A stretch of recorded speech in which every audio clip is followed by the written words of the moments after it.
Excellency, what is being launched today is another first one. We are trying to pilot insurance to compensate for those who unfortunately will die because of human-wildlife conflict. As an institute, we are tagging in because we know nowhere in Africa this has ever been done. We want to tag in to monitor its impact, to monitor how it is performing, and we'll provide that data so that it can form the expansion. And I know many African countries, His Excellency is looking towards the initiative that we are launching this afternoon.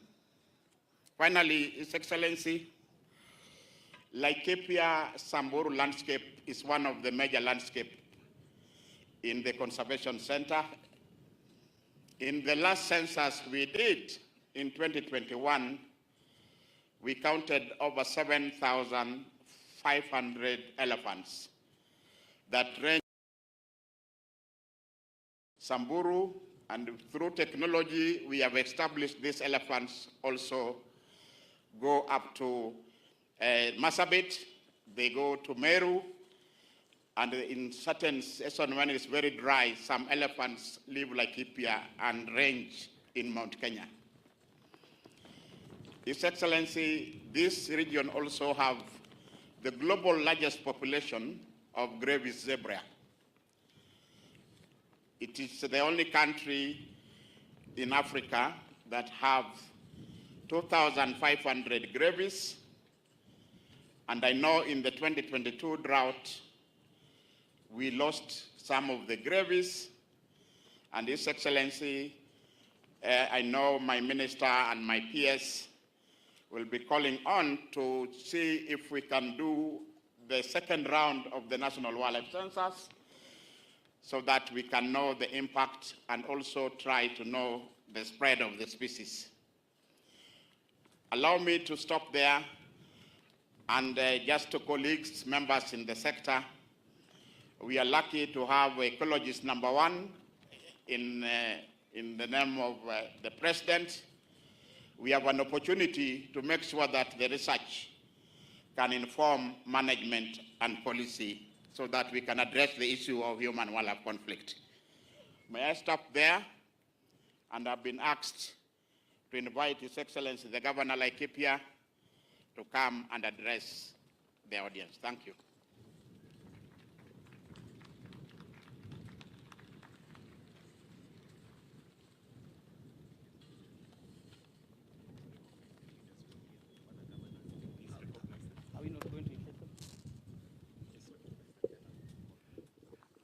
Your Excellency, Dr. William Samoei Ruto, the President of the Republic of Kenya, the Deputy President, Ruto Gachagua, viongozi wale wote tumeandamana na wao siku ya leo, na wananchi wenzangu wa Laikipia County, God is good and all the time.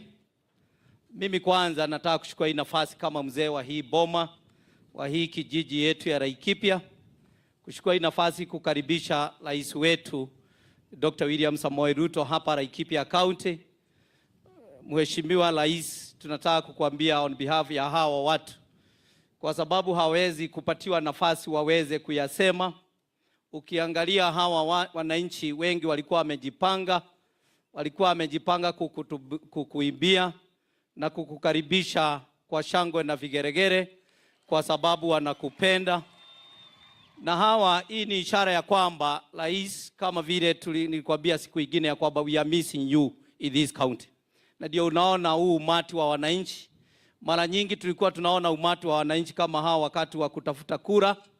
Na kwa hivyo ukiona bado we are maintaining this number, ni ya kwamba wako bado na imani na wewe na wanakupenda. Na ndio unaona sisi zote tumejitokeza hapa. Au si hivyo watu wa Laikipia? Asante. Na kwa hivyo rais, kwanza kabla nitabue, kwa sababu tuko na viongozi wengi, hawa watu kwa sababu hawezi kusimama hapa kukuambia kwamba asante. Mimi ndani ya roho yangu kwanza ni kukuambia asante on their behalf, na ishara ni ya kwamba wametokea. Jambo la kwanza tunataka kukushukuru rais wetu, ni kwa sababu wakati ulitembea hapa, wakati ulikuwa makamu wa rais, wewe ndiye tulikuwa tunaona mara nyingi sana. Ukatembea hapa na kuna mambo ulitufanyia wakati ule hata ukiwa makamu wa rais.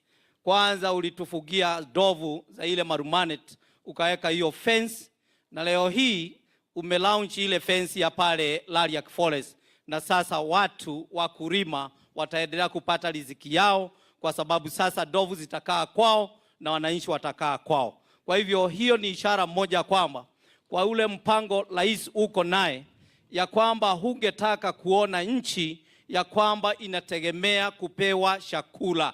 Na kwa hivyo mpango moja katika Laikipia County, ile shida kati ya maji na mambo yale mengine ilikuwa ya kwamba wananchi wanapanda, wanafanya jukumu zote, wanatia bidii kwa ukulima, lakini wakati wa kuvuna si wao wanafunanga, ni ndovu zinafuna. Lakini leo hii baba wetu umekuja na umeokoa wanakaji wa Laikipia, na kwa hivyo tunataka kukuambia, kwa hiyo mjadala hiyo umeshukua hatua ya kwamba kufugia ndovu wakati ulikuwa makamu wa rais, na leo uko rais wetu sasa umefugia hizo ndovu. Tunataka kukuhakikishia kwamba sasa hiyo 100 kilomita zile imeanza leo, ile 200 imebaki.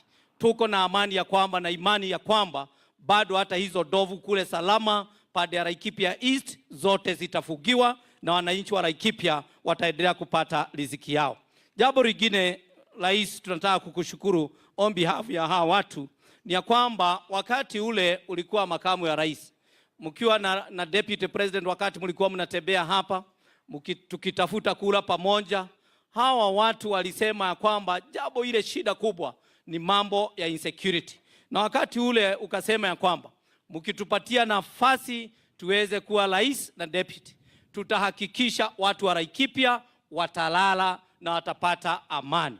Leo hii tunataka kuhakikisha kwamba tunashukuru kwa sababu NPR ulituongezea. Laikipia County haikuwa na NPR bereni. Tulikuwa sisi kazi yetu ni kusikia kule Barigo, Saburu na kwingine wako na NPR. Lakini Laikipia County wakati wewe upo ndio tumesikia kwamba tuko ndani ya serikali, kwa sababu tuko na NPR ile tumepatiwa, na najua kwamba kama vile viongozi wa Laikipia tumekaa na wewe na tukasungumuza, najua kwamba uko na jambo lingine, kwa sababu tumekuomba uweze kutuongezea kidogo, ndio hawa wananchi wa Laikipia wanaweza kulala na wanaweza kufanya biashara zao na amani. Jambo lingine rais, nataka kukushukuru sana kwa sababu ya hawa wananchi. Bereni kabla wewe ukuwe rais, hawa wananchi unaona hapa wengi wao ni wakulima. Walikuwa wanasikia wanachukua fertilizer kutoka Lumuruti, wanaenda kule Nyahururu, watu wa Mweje Oromoran, watu wa Muhoteto walikuwa wanaendea fertilizer yao kule Nyahururu. Na mara nyingi tulikuwa tukifika kule, kwa sababu tumetoka Bali, unakuta fertilizer hakuna. Lakini kwa sababu uliagiza kwanza, ukahakikisha kwamba ukasema ya kwamba Laikipia waletewe fertilizer ya kutosha na ikaribie kwao. Tunataka kukushukuru kwa sababu kule Oromoran wanachukulia fertilizer pale. Kule ukienda Kinamba wanachukulia fertilizer kule. Ukienda kule Salama wanachukulia fertilizer kule. Kwa hivyo rais, tunataka kukushukuru kwa sababu hata ukienda pande ya Laikipia East, pande ya Nanyuki, fertilizer imefikia watu kule machinani, na kwa hivyo tunakushukuru kwa sababu ya hayo. Jambo lile tungekuomba kwa sababu sasa tutaanza kukuza chakula zetu kwa sababu ya fertilizer. Ile tu tunataka kukuomba sasa, tumefugia ndovu, fertilizer ndio hiyo. Tunakuomba tu jambo moja, ya kwamba tukikuja na viongozi wetu wa Laikipia tuweze kunena pamoja, tuone kule tunaweza kuweka dams za kufanya irrigation katika hizi eneo zetu, ndio wakulima wetu wanaweza hata pada chakula zingine kuliko kutegemea mahidi peke yake. Kwa sababu hizi eneo unaziona wengi hapa wanategemea nyanya, mambo ya boga na mambo kama hayo. Kwa hivyo rais, tunataka kukushukuru sana kwa sababu tena uliweza katika hapa county headquarter.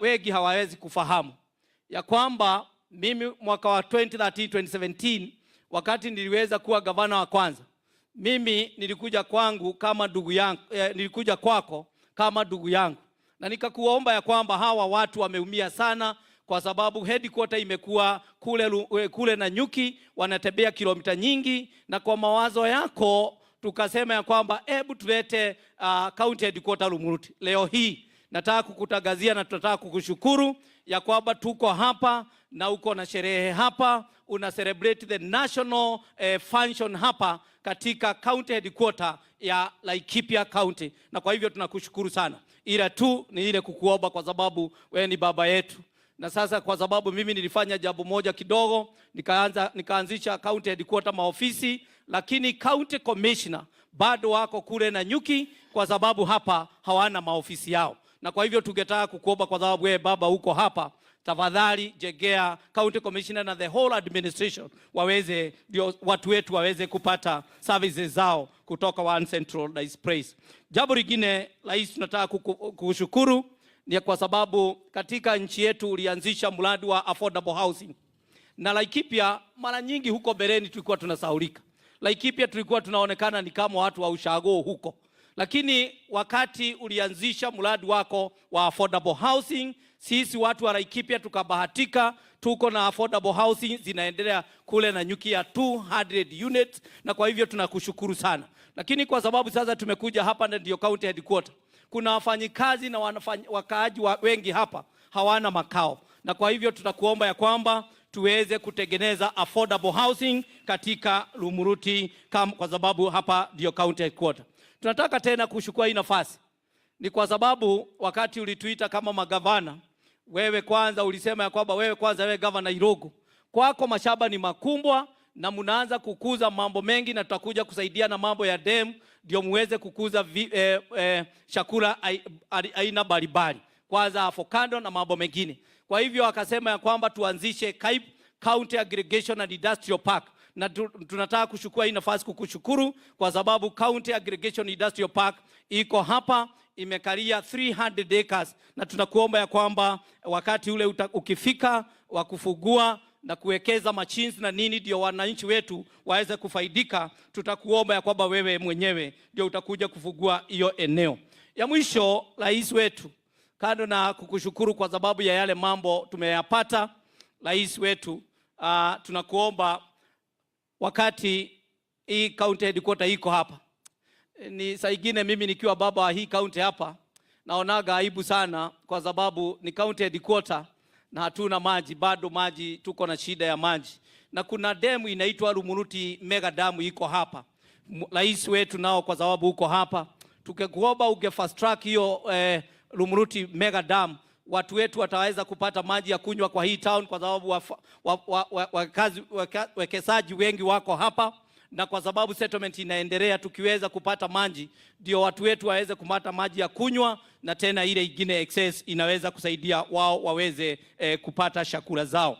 Na hawa watu waliniomba ya kwamba leo wamefurahi sana rais wetu, hawajaiona mambo kama haya, na wanaomba ya kwamba tunaonanga wewe ulianza ile program ya kila national public holidays, kama ni Madaraka, Jamhuri, tunaona unaenda county zingine. Hawa watu wangu wenzangu hapa wangefurahi kuona hata wao wamekuja kukutumbukiza, wameanza kucelebrate, kukuibia in a national event, ukiweza kuileta either hapa au Nyahururu au kule kwetu kule Nanyuki. Tutashukuru, bora tu ikuwe Laikipia, kwa sababu tunajua ukiamua ikuje hapa, tunajua yale matunda tutapata kutokana na hayo. Na mwisho, Nyahururu, mara nyingi rais, hata wakati unatembea Nyahururu, unaona kuna wakati utaona vijana hukule wanatembea, wanakibia kule, na ndio unaona wanaenda Boston na kule kwingine kukibia, na wao wanaibuka washidi.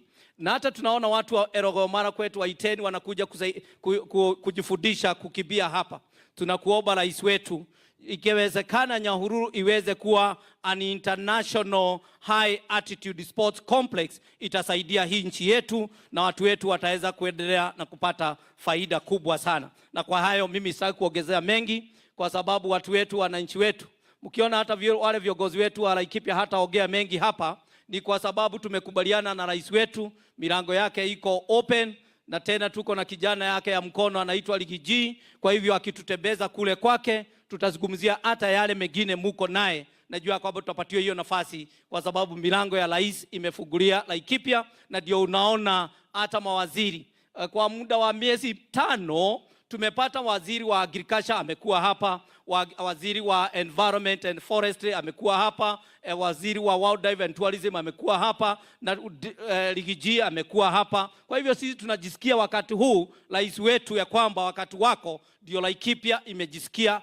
iko katika nchi ya Kenya na tuko kwa serikali. Kwa hivyo tunakushukuru sana. Na kwa hayo mimi nataka kuchukua hii nafasi na ruhusa yako kutambulisha wale tuko na wao viongozi, tuko na magovernors wale tuko na wao. Ukinipatia ruhusa rais, tuweze labda kuwapatia dakika moja.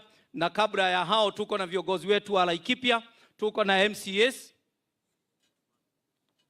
Wasimame MCAs wetu kwa sababu labda wakati si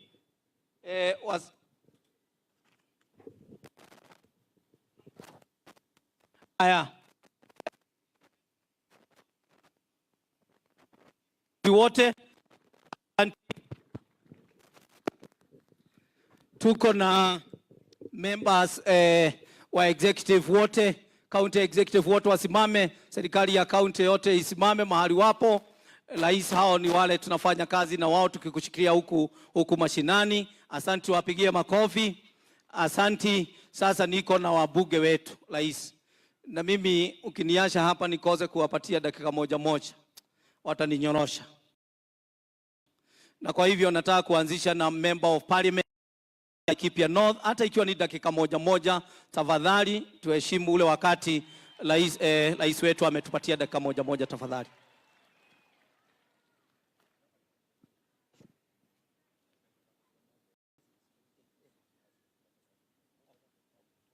One minute ish. Asante. Your Excellency, the President of the Republic of Kenya, Your Excellency, the Deputy President, all protocol observed, wananchi hamjambo. Your Excellency, mimi nitasema matatu na gavana, naomba sana kwa heshima uniruhusu. Ya kwanza, napenda kukupongeza Mheshimiwa Rais kwa mambo matatu muhimu ambayo umetufanyia. Kwanza ni maneno ya kuondoa hii maneno ya vetting kwa vitambulisho. Your Excellency, najua ukiangalia statistics ya Laikipia North unashindwa, kwani hatuzaangi. Mheshimiwa, sisi ndio tunazaa kuliko kila mtu mwingine. Lakini ukitembea Laikipia North, mtu anatoka jamii ya Mturkana anavetiwa ndio apewe kitambulisho. Mtu anatoka jamii ya Wandorobo Yaku anavetiwa apewe kitambulisho. Na Your Excellency, Yaku dunia mzima wako Mgogodo peke yake, na labda karibu 5 wako Nairobi na 1 wako kwa ofisi yako. Kwa hivyo hiyo vetting imetusaidia sana ikiondolewa. Ya pili, Mheshimiwa Rais, maneno ya security, watu wa Association, watu wa Laikipia West, mnajua Mheshimiwa Rais alipochaguliwa kuna bunduki tulikuwa tumepewa ya NPR tukapokonywa, na alipoingia mara moja tukarudishiwa hiyo bunduki. Saa hii Association imenyamaza, Laikipia West imenyamaza, na nashukuru wazee na vijana wale wamekuwa mstari wa kwanza kushikilia amani. Lakini Mheshimiwa Rais, kuna kero kidogo pale Mgogodo East, na najua tumezungumza na wewe na tayari kuna mikakati imefanywa, but I only want to plead with you. Our bandits, they know no other language. They only know brutal force, and the government should face them with brutal force. Mheshimiwa Rais, shukrani yangu ya mwisho. Unajua watu wa Laikipia North hawajui. Ulipokuwa mbunge wa Eldoret North, you sacrifice a constituency ndio Laikipia North ipate constituency, na ambaye mimi leo ni mbunge wao. Asante sana. Mheshimiwa Rais, niko na maombi matatu. Ya kwanza, kuna mahali inaitwa XPND, mashamba tulipewa na hayati mzee Moi. Na kuna mashamba ya Muge. ambayo tulipopewa mwaka wa 2000 kulikuwa na vita mbaya hapa. Baada ya vita ni kiangazi, wenyeji hawajaweza kulipa, imeaccrue arrears. Tunaomba tupewe waiver ya hiyo arrears. Tayari tumepata mabarua, tunataka kupokonywa hiyo ardhi. Mheshimiwa, tukipokonywa hiyo ardhi, labda sasa tuende mbinguni, hatuna pa kwenda. Mheshimiwa Rais, kuna barabara ya Doldol na Nyuki ambaye tumeimba miaka yetu yote. Na najua kwa wakati wako tunakuomba hiyo barabara, na barabara ya Mahiga kwenda Olmoran, na barabara ya Ngeni ya Umande, na barabara ya Rumuruti na Nyuki. Kwa hivyo Mheshimiwa Rais, mimi ninataka kushukuru. Ukitufanyia hayo, tutachukua vitambulisho. Next time ukilaunch G16, hesabu Laikipia will be among the 9th one. Asanteni sana. Asanti. Mheshimiwa Dr. Ashira Karani, dakika moja. Your Excellency, the President of the Republic of Kenya, Commander-in-Chief, Dr. William Ruto, Naibu wa Rais, His Excellency Ruto Gachagua, viongozi wengine wote na wananchi wa Rumuruti. Bwana Yesu asifiwe. Your Excellency, mimi nitakuwa mfupi wa maneno. Mimi pia kama Mheshimiwa Sara, wewe ni mwalimu wetu, umetufundisha mambo ni matatu. Mimi pia niko na mambo matatu. Your Excellency, ya kwanza ni mambo ya security. Mambo ya security, nichukue nafasi hii nikupongeze. Wakati serikali hii unatuongoza iliposhika ushukani, kuna mambo ulitufanyia ya kutupatia NPR 360 na tunakushukuru sana.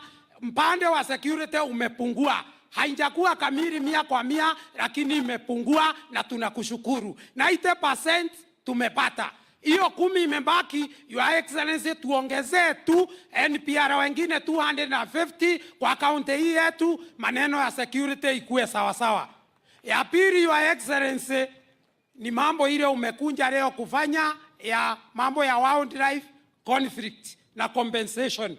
Where Your Excellency, sisi kama viongozi haturali. Kila siku tukikutana na hao wananchi wanatuambia kunao waliweka fomu zao miaka 10 hawajalipwa. Leo umetuondolea hiyo maneno, hiyo shinda imekwisha, twakushukuru. Yangu katika constituency yangu ya mwisho, Your Excellency, wakati ulikuwa naibu wa rais na mimi nikawa mjumbe, barabara ya kutoka Sipiri kwenda Mohoteto na Karande ukatuwekea rami. Sasa tuliweka phase 1, phase 2 imebaki kutoka Mohoteto kupanda Kaiti kwenda Orojabet. Kwa hivyo tunakuomba Your Excellency, utufanyie hiyo, ututimizie hiyo mambo matatu umetuambia, na tutakushukuru sana. Mimi hapa nitamkaribisha Mheshimiwa Mwangi Kionjore, mjumbe jirani yangu ya Laikipia East, anaye anene yake. Karibu Mheshimiwa. Rais wa Jamhuri ya Kenya, Dr. William Samoei Ruto, makamu wako na viongozi wote ambaye tuko siku ya leo, watu ya Muruti ya Mjabuni. Yangu ni machache, kwa sababu wewe rais umekuwa rafiki yetu, umetembea Laikipia. Hatuwezi lalamika, umetuasha. Na sio kutembea peke yake, unatembea Laikipia. Kila wakati ukitembea Laikipia, kuna ile unatuachia. Leo hii umetembea. Hujai kuja hapa siasa tangu uchaguzi ukwishe. Ile yote umekuja kufanya ni project. Leo hii umeguza roho yetu kwamba hii sherehe ya leo ni ya Kenya mzima, lakini umeamua kuifanyia Rumuruti. Umeenda Lariak, lakini ukaamua ni Rumuruti. Nyinyi watu ya Rumuruti, pengine mnaona tu ni sherehe na imekuja hapa. Hii ni Kenya mzima inasikiza yale yanatendeka na kwamba ni Laikipia imefanyika. Shida yetu kubwa zaidi zilikuwa mbili. Ya kwanza ilikuwa ni usalama, insecurity, kuibiwa mali zetu, kuuliwa. Ile ingine ilikuwa ni wanyama wa pori. Leo hii watu ya Radiak na Laikipia hii west mzima, na tena inaguza Laikipia North, watalala vizuri, kwa sababu wako na hakikisho in the next 3-6 months hakuna mnyama atawasumbua tena. Na kwa hivyo the vibration will be felt in the whole of Laikipia County. Sisi tunataka kushukuru kwa sababu tena lazima Wakenya wengine hawajui compensation ya mwisho ya ile serikali ilikuwa bereni ni 2018. Miaka 5 ilikwisha bila Wakenya kuwa compensated. Wakenya ambaye mali yao imeharibiwa, watu yao wameuliwa, wanyama wamekula mifugo yao, lakini for the first time, kwa sababu wewe unasikia kilio ya watu yako, kwa sababu ule mkulima ndiye hustler, umeanza program tena in your government. Last year and this year, you are progressing very well. For the first time, Kenyans are feeling that this government takes care of them. Nataka kukushukuru Rais na uendelee mbele. Kwa sababu vile umeanza sasa kupunguza muda wa compensation. Ndiye vile umepunguza bei ya mafuta. Ndio vile vile umepunguza bei ya unga. Ndio vile vile unaendelea kuteremsha bei dola katika nchi ya Kenya ili tufanye biashara zetu kwa ukarimu na kwa heshima na watu wapate mapato. Yangu ya mwisho. Na lazima tuungane hii governor na serikali kuu. Tumefanya sasa spatial planning ya Rumuruti. Governor Kubuka na serikali kuu. Tuko na squatters wengi sana hapa Rumuruti. Hawa Waturukana wengi wa Kikuyu ni squatters. Tunataka wahusishwe vizuri, ile mali itapatikana kidogo, tukubuke wale wenyeji ambao wako hapa. Na kubaliana na sala, kuna mashamba mingi hapa ndani ya Laikipia. Hawa watu waangaliwe, watu wa Laikipia, they must come first. Insecurity, tunakushukuru Rais. Manake wakati umekuelezea ile inaelekea huko, pande za Edhi, pande za Graton, that is Laikipia East, umeamurisha iturie, na ile tunangojea sasa ni MPR wachukue uongozi na jukwaa washikilie vizuri ili usalama uendelee.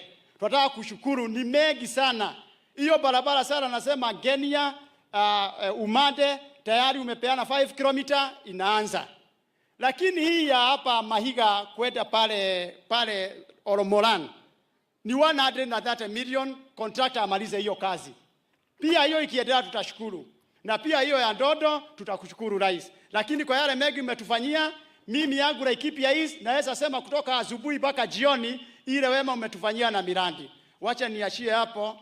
Rais, unakaribishwa tena Laikipia na sisi tuko tayari kukupokea kila wakati na tunakushukuru sana. Asanteni sana wananchi wa Rumuruti. Asante, tukaribishe Jane Kagiri, women lab. Asante, karibu. Asanteni sana. Your Excellency the President, Dr. William Samoei Ruto, Your Excellency the Deputy President, Ruto Gachagua, viongozi wote na sisi wote tulio hapa, Mrs. Yankai, Enta Sopa, Ejogo, Karam, Chamge, Gaine Moega, Nahede Shiode, Assalamu alaikum. Asanti sana, Your Excellency the President, kwa kufika huku kwetu Laikipia siku ya leo. Yangu ni machache sana, Your Excellency the President, na ya kwanza ni kukushukuru sana kama mama wa county wa Laikipia. Your Excellency, tulipochaguliwa tulikuwa na shida mingi, juu tulikuwa tunaanza safari ya kwenda Nairobi bunge, unapigiwa simu unaambiwa watu wetu wanapigwa, wanyama wao wanaibiwa ama wanasumbuliwa. Tulikuwa tunarudi tunakuja kuangalia watu wetu. Lakini security umetutengenezea, sasa tuko pahali tunaweza sema tuko 70% na watu wetu wanaweza kukaa na amani na kuweza kujiendeleza. Ya pili, Your Excellency the President, nataka kukushukuru. Nilipoingia kwa bunge ulinipatia nafasi ni hudumu katika committee ya housing, public works na urban planning. Nilipoingia kwa hiyo committee, Your Excellency, uliniambia nikumbuke huko umenituma nihudumie watu wa Laikipia. Your Excellency the President, nataka kukushukuru.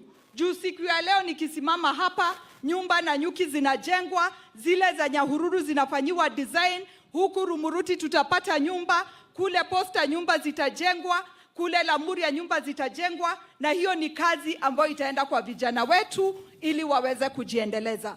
Upande wa soko, Your Excellency the President, na tafadhali usinitoe kwa hiyo committee uone nimechukua vitu mingi sana. Upande wa soko yetu ya Nanyuki inaanza kujengwa. Huku Nyahururu inaanza kujengwa. Kule Weomererie inaanza kujengwa. Huku Rumuruti itajengwa. Marmanet tunajengewa soko, na pale Posta pia na Ilpolei tutapata soko zikijengwa. Hiyo Your Excellency, nataka kukuambia asanti sana juu watu wetu watapata kazi na wataweza kujiendeleza. Your Excellency the President, nataka kushukuru juu tulikuwa tunapigiwa simu na watu wetu wakisumbuliwa na ndovu, watoto wakishindwa kwenda kwa shule, lakini leo hii umeanza kazi ya ile fence kujengwa, na watu wetu watakuwa na usalama na chakula watakuza bila shida yoyote. Hiyo tunasema asanti sana Your Excellency. Your Excellency the President, ukiangalia huku unaona watu wengi sana wako na ushanga. Mimi nataka kukushukuru juu nilipoingia kwa bunge nilipata Laikipia County haikuwa imeangaliwa kama zile county ambazo ziko na ushanga. Nilipokuambia ulisema mara moja Laikipia iongezwe katika county za ushanga, na leo hii wamama wetu wameanza kufunzwa na tutaendeleza hiyo biashara mpaka watu wetu wapate kusaidika. Hiyo pia Your Excellency nasema asanti sana. Your Excellency, pia ni kushukuru uliandika watoto wetu. Uliandika PS Sylvia na pia PS Mariro. Your Excellency, najua hii kazi ya leo inakuhakikishia watu wa Laikipia wanajua kufanya kazi. Your Excellency, tunakushukuru kwa kupatia watoto wetu kazi, lakini tunakuomba pia tuko na wengine hawana kazi. Tutakusukumia pia hao wapatie kazi na Laikipia haiwezi kukuangusha. Your Excellency, nimalizie kwa kusema sasa mimi ndio chairperson ya women reps wote wa nchi mzima. Nianze kwa kukushukuru. Asanteni sana. Nianze kwa kushukuru juu tulipochaguliwa tulikuja kwako tukakwambia utuongeze pesa. Mimi kama mama county wa Laikipia nilikuwa napata shilingi milioni 21 kwa mwaka mzima. Hiyo ni kusema constituency moja nilikuwa napata milioni 7. Saa hii umetuongeza, saa hii napata milioni 9 kwa constituency. Hiyo ni kusema niko na 27 million kwa mwaka moja. Your Excellency, miaka inakimbia sana. Sasa mwaka ule mwingine ulikuwa umesema unatuongeza, umefika. Tafadhali kumbuka women reps, utuongeze tena 1 billion ili tuweze kufikisha usaidizi kwa watu wetu, waweze kujiendeleza kama wamama na waweze kukua. Ile ya mwisho Your Excellency nitauliza. Tuko na hii barabara yetu ya Nanyuki kukuja Rumuruti. Tunaomba tukinyenyekea, ukianza ile ya Nanyuki Doldo, ushikanishe hii Nanyuki Rumuruti. Your Excellency, 2027 hata usikaribie hii county juu kura zote tutakuwa tumeziweka tayari na zitakuwa zako juu utakuwa umeshikanisha county yetu kama kitu kimoja. Your Excellency, nikitoka hapa bila kutaja stadium nitakuwa nimekosea. Juu mimi ni mtu wa Arsenali na saa hii Arsenali tuko juu ya meza. Sasa tunataka pia sisi tupate wachezaji hodari huku Laikipia County. Ukitutengenezea hii stadium ya Rumuruti pahali tuko, ututengenezea Nanyuki kule, ututengenezea Nyahururu, na hapo tutaweza kuendeleza vijana na watoto wetu kwa vipawa zao. Asanteni sana, Mungu awabariki na ninawapenda sana. Asanteni. Asanti. Sasa tukaribishe seneta wetu Mheshimiwa John Kinyua. Karibu sana. Asante sana. Mheshimiwa Rais wa Jamhuri ya Kenya, Mheshimiwa William Samoei Ruto, naibu wake Mheshimiwa Rigathi Gachagua, na nyinyi wote watu wa Rumuruti, watu wa Laikipia. Bwana Yesu asifiwe. Bwana Yesu asifiwe. Mimi siku ya leo Mheshimiwa Rais nataka kukushukuru kwa sababu wewe umefanya mambo mengi. Umetuletea askari wa NPR ambao shida yetu ya usalama iliyokuwa kubwa hapa Laikipia, Mheshimiwa Rais tunaendelea kukomesha. Mheshimiwa Rais, kile ambacho tungependa kuomba ni askari wa NPR vile wanavyoenda kuongezewa, Mheshimiwa Rais, wawache kwenda kwa mashamba ya wazungu, waweze kuja hapa kwetu, tuwe na wao, waweze kutusaidia Mheshimiwa Rais. Mheshimiwa Rais, kitu kingine ambacho ningependa kuuliza. Mheshimiwa Rais, wewe umeamrisha wale ambao ukawaambia mambo ni matatu, wale ambao wanaleta fertilizer gushi, ukawaambia mambo ni mambo matatu na hasa haya tatu waweze kwenda mbinguni. Lakini Mheshimiwa Rais, hapa kwetu shida kubwa ambayo tungetaka tuangaliliwe zaidi ni mambo ya hapa Marura. Mheshimiwa Rais, hapa Marura Mheshimiwa Rais, hapo ndio shida yetu kubwa iliyoko, kwa sababu sisi ni wakulima na tunategemea mahali hapo. Hapa Rumuruti Mheshimiwa Rais, kwa sababu watu wengi hapa Mheshimiwa Rais ni squatters. Lakini nataka kusema ya kwamba kwa sababu mimi kama senator Nimemwambia governor tunapofanya hiyo spatial apeane eka 400 ndio watu wetu waweze kupewa shamba mahali waweze kupata makao. Jambo lingine Mheshimiwa Rais, ukiangalia tauni hii yetu imekuwa kubwa na tuko na location moja. Sisi tunataka tuwe na location 2 hapa Rumuruti ndio machief waweze kuendelea kutufanyia kazi Mheshimiwa Rais. Jambo lingine Mheshimiwa Rais ni ya kwamba kuna watu ambao wanaitwa permanent evictees Mheshimiwa Rais. Waliweza kuhamishwa makao na sasa wakafukuzwa forest, sasa na hana mahali pa kuishi, lakini kaunti yetu Mheshimiwa Rais imepanga mahali ambapo wanaweza kupata shamba Mheshimiwa Rais, na tayari wao wako tayari kwenda mahali huko, lakini kile tunangoja tu Rais ni kamati ambayo inashughulika ministry waweze kuwanunulia shamba, waweze kuhama na waweze kwenda huko. Mheshimiwa Rais, ukitembea huko Getondaga kuna watu ambao serikali ya Moi iliwapatia shamba huko, alafu kukawekwa caveat. Kwa hivyo hawezi kufanya chochote. Tunaomba ile caveat iondolewe ndio hawa watu waweze kupewa title zao Mheshimiwa Rais. Hiyo mambo ndio ambayo tunaangalia. Mheshimiwa Rais, itakuwa ni kosa, itakuwa ni dhambi kwangu mimi kwa sababu mimi nimetoka pale Mutara Mheshimiwa Rais. Ninauliza Mheshimiwa Rais kwa sababu wewe ni mtu wa kusema na kutenda. Tunaomba tu Mheshimiwa Rais, kwa sababu Rumuruti imekuwa ndio county headquarter, kutengenezwa hii barabara ya lami kutoka Nanyuki kuja Mutara kuja mpaka Rumuruti iweze kuwekwa lami. Tena kutoka pale Mutara iende mpaka mahali kunaitwa Gwakongo ndio iweze kushikanisha hapo na ile sara iliyosema kutoka Nanyuki kwenda Dodo. Mheshimiwa Rais, hata Mungu akiwa mbinguni atasema Laikipia imekuwa safi. Najua Mheshimiwa Rais kwa sababu wewe hakuna jambo huwa tunakuomba unakosa kututendea. Nataka kukushukuru Rais kwa sababu wewe umetukumbuka watu wa Laikipia, ukakumbuka kijana mwenzetu ambaye anaitwa Mariro, ukamfanya PS wa defense, yeye ndio mkubwa wa jeshi. Ukakumbuka msichana wetu ambaye anaitwa Sylvia Mseia. Kwa yote tunasema asante Mheshimiwa Rais. Na hii mambo ya usalama Mheshimiwa Rais, kwa sababu tunaweza kuwa na barabara nzuri, tunaweza kuwa na hospitali nzuri, tunaweza kuwa na barabara, tunaweza kuwa hata na mashamba mazuri, lakini bila usalama itakuwa ni kazi bure. Mheshimiwa Rais, wewe umejitolea na waziri wako wa usalama Profesa Kindiki amefanya jambo la manufaa, na kwa hivyo tunataka kusema asante na tunashukuru kwa sababu makamu wako wa rais Mheshimiwa Rigathi alikuwa hapa juzi kuangalia mambo ya usalama, na tukamwambia kile tunataka ni NPR kwa sababu hao ndio watatusaidia. Hapa Rumuruti Mheshimiwa Rais, hata hapa kunaonekana ni kama mjini, lakini hata hawa wakipatiwa NPR 15 Mheshimiwa Rais itakuwa ni vizuri na ni vizuri zaidi. Sitaki kupitisha hapo. Nasema asante Mheshimiwa Rais hata kwa kuchagua kukuja kufanya compensation hapa kwetu Laikipia, kwa sababu sisi tumekuwa tukipanda ndovu anavuna, sisi tunapanda ndovu anavuna, lakini sasa hilo litaingia katika kaburi la sahau, na nataka kusema asante jamani. Na kwa hayo mengi machache nataka kusema Mungu wa Isaka, Mungu wa Ibrahimu, Mungu wa Yakobo, Mungu wa Yusufu awabariki sana hapo, bariki asinsawata. Na mimi John Kenyo, asanteni sana. Asanti. Sasa nataka kupatia dakika moja the deputy governor, dakika moja aweze kumsalimia, dakika moja. The President of the Republic of Kenya, Dr. William Samoei Ruto, the Deputy President, Ruto Gachagua, Governor wetu wa Laikipia County. Mimi leo tu ni kusema shukran. Your Excellency sir, wakati ulikuja hapa last year, tulianzisha na maombi. Maombi ikakuwa kuna ile mikakati ambayo ulituwekea. Ukasema maneno ya soko tumeshapata. Ukasema maneno ya affordable housing tushapata. Leo tunasherekea kuwa tuna electric fence. Watoto wetu wataweza kuenda shule, na pia tutaweza kuwa kusema hata chakula tutapata. Mimi kama Kamore Deputy Governor nasema shukran, karibu tena Laikipia County, na tunakupenda zaidi. Most welcome. Asanti Your Excellency kwa sababu ya ujirani mwema. Tuko na Deputy Governor wa Baringo na yasalimiane dakika moja. Your Excellency, sir, the President of the Republic of Kenya, Your Excellency, the Deputy President, and all protocols observed, good afternoon.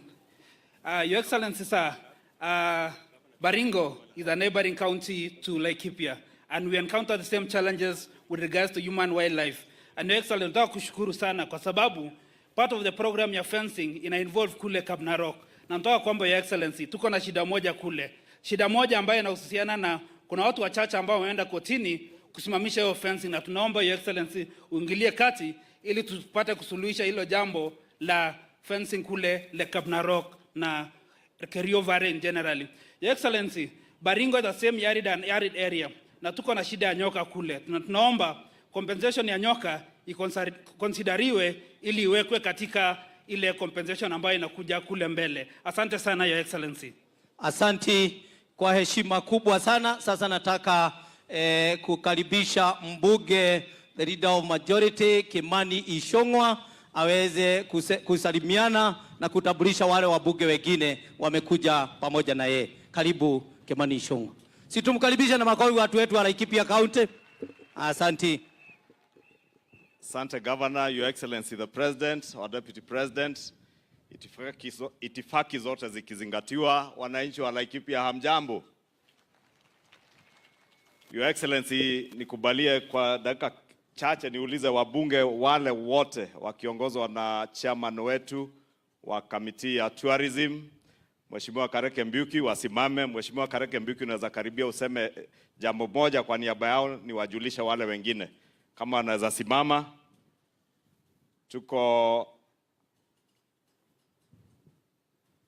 Tuko na Mheshimiwa Kanini Kega, mbunge wetu wa Iyala. Mheshimiwa Madhenge, tuko na Mheshimiwa Sloya, Mheshimiwa wetu wa Sabatia, Mheshimiwa Kiborek kutoka jirani hapa Baringo Mogotio, Mheshimiwa Roko kutoka Embu County, Mheshimiwa Jafeth Nyakundi kutoka County ya Kisii, Mheshimiwa John Bwire kutoka Taveta, Mheshimiwa Pauline Lenguris kutoka jirani Samburu, Mheshimiwa Meli Kailemia kutoka Meru, Mheshimiwa Peter Shake kutoka huko Pwani, Mwatate constituency, Mheshimiwa Innocent Mugabe kutoka Likuyani, Western Kenya. Nafikiri ni hayo, na tuko na chairman wetu wa kamiti ya tourism aseme kwa niaba ya hao. Wengi ya hao ni wanakamati wa kamati ya tourism. Asante sana wa majority leader. His Excellency the President of the Republic of Kenya, Mheshimiwa William Samoei Ruto, His Excellency the Deputy President Rigathi Gachagua, all protocols observed, watu wetu wa Laikipia, Bwana Yesu asifiwe. Niseme siku ya leo ni siku ya furaha, kwa sababu tumeandamana na Mheshimiwa Rais akikuja kugundua hii program yetu ya human compensation kupitia kwa maneno ya wildlife. Your Excellency, tunataka kutoa shukrani tukiwa committee na tukiwa wanambunge, kwa sababu the last time compensation zilifanywa ilikuwa mwaka wa 2016-2017, na kutoka wakati huo saa hii wakati umeshukua ushukani ndio tunaona maneno ya compensation ikiwa fast tracked. Na hii scheme unakuja kutuletea Your Excellency saa itaweza kusaidia watu wetu na njia mingi, kwa sababu wananchi wanaumia. Lakini Your Excellency, si tukiwa wanambunge tunataka kuhakikishia tutaendelea kufanya kazi na serikali kuhakikisha the priority number one. Your Excellency, umesikia ile compensation amount inatakikana so far ni more than 7 billion. Emphasis ya serikali, Your Excellency, ni ingia katika maneno ya mitigation, na ndio umeanzisha pande ile kuweka ile ua na ili wanyama wakae pande ile na watu wetu wakae pande nyingine ya nje. Your Excellency, ikiingia maneno ya kupatia wanyamapori maji, kwa sababu saa nyingine tunaona priority kubwa inakuwa kwa wanyamapori, wananchi ambao wako huku nje wanateseka. Kama ni mboa house tunatengeneza, kama tunaweka water pande ile ya national park na game reserves, nao wananchi wapatiwe maji. Kama ni maneno ya compensation tunahakikisha, Your Excellency, wananchi nao wanapata riziki yao in time. Your Excellency, nataka kukuhakikishia tukiwa mbunge tutaendelea kushirikiana pamoja na waziri na PS na the entire sector kuhakikisha hii, kwa sababu hii sector yetu, Your Excellency, wakati umeinua hali ya uchumi ya nchi yetu, hii sector inaweza kugenerate a lot of revenue kupitia wa KWS, kupitia kwa various funds ambazo tuko nazo, so that going forward, Your Excellency, hii sector itakuwa self-sustaining. Kwa hivyo kwetu ni kutoa shukrani na kukuhakikishia tutaendelea kufanya kazi pamoja, so that mwananchi wetu aweze kufaidika. Lastly, Your Excellency, kwa sababu tunajua KWS inalifanya recruitment ya rangers in all the 47 counties. Hii Laikipia County ni ile county moja ambayo imeumia sana maneno ya human wildlife conflict. Wakati counties zingine zinapewa rangers, tuhakikishe counties ambazo zimeathirika zaidi kama Laikipia wanapata ile inaitwa affirmative action. Wale wengine labda wakipata 10, Laikipia, Meru, pande ile ingine Taita Taveta waongezewe kidogo, kwa sababu hao ndio wanapata madhara kubwa hii maneno ya compensation. Kwa hivyo kwa hiyo machache na mengi, Your Excellency, count on our total support as we deliver your vision to the people of Kenya. Asante sana. Asante, tumpigie Mheshimiwa Kareke makofi. Huyo ndiye chairman wetu wa kamati ya utalii na kulinda wanyamapori. Your Excellency the President, mimi sitakuwa na mengi ila kukushukuru wewe na serikali yako sababu ya hafla hii ambayo inazindua malipo ya compensation na mambo ya mitigation ya human wildlife conflict. And Your Excellency, you remember when we visited this county before the elections of 2022 during the economic forum for Laikipia County. Amongst the issues that were of key concern to the people of Laikipia was a question of human-wildlife conflict and the huge potential that lay in our conservancies in this county, and also the vast land that we have, the potential that was there in this county for agricultural production, right from food for consumption and for export, especially on horticulture.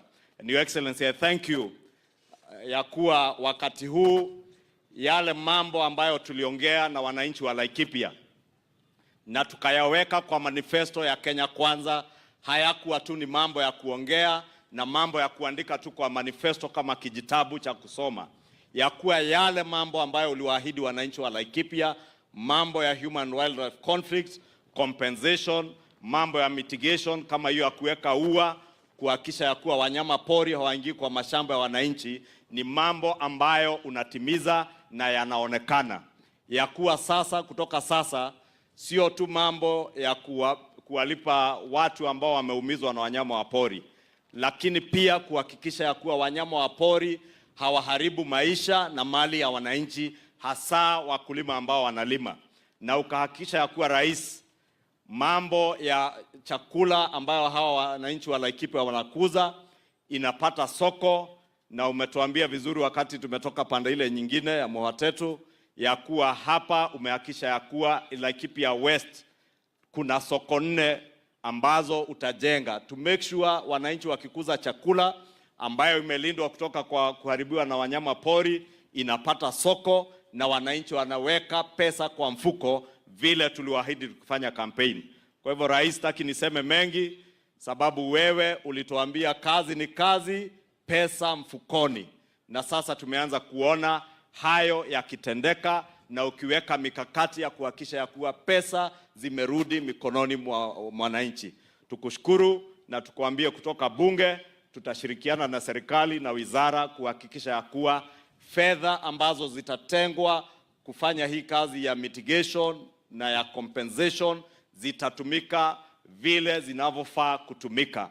We shall offer that meaningful oversight from Parliament to ensure that all monies allocated for these purposes are deployed exactly to the benefit of the people of Laikipia and Kenya at large. Asante na Mungu awabariki. Asante na ruhusa yako rais wetu. Kuna magavana wawili wenzetu na itakuwa baya sana nikikosa kuwapatia kama gavana wa hii eneo.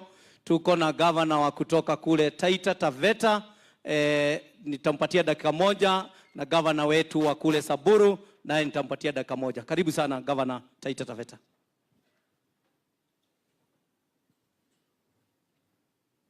Situpigie gavana wa Taita Taveta makofi jameni. Asante. Asante sana. Rais wa Jamhuri ya Kenya, naibu wa rais wa Jamhuri ya Kenya, na itifaki zote zikizingatiwa, na msalimu. Mungu ni mwema kila wakati. Mungu ni mwema. Mheshimiwa Rais, yangu ni machache na nitaongea kwa mfumo wa risasi, yani in bullet form. Mwanzo kabisa, leo hii umetwanga ndege 2 na jio moja kufungua lile ua la Lariak Forest Wildlife Electric Fence.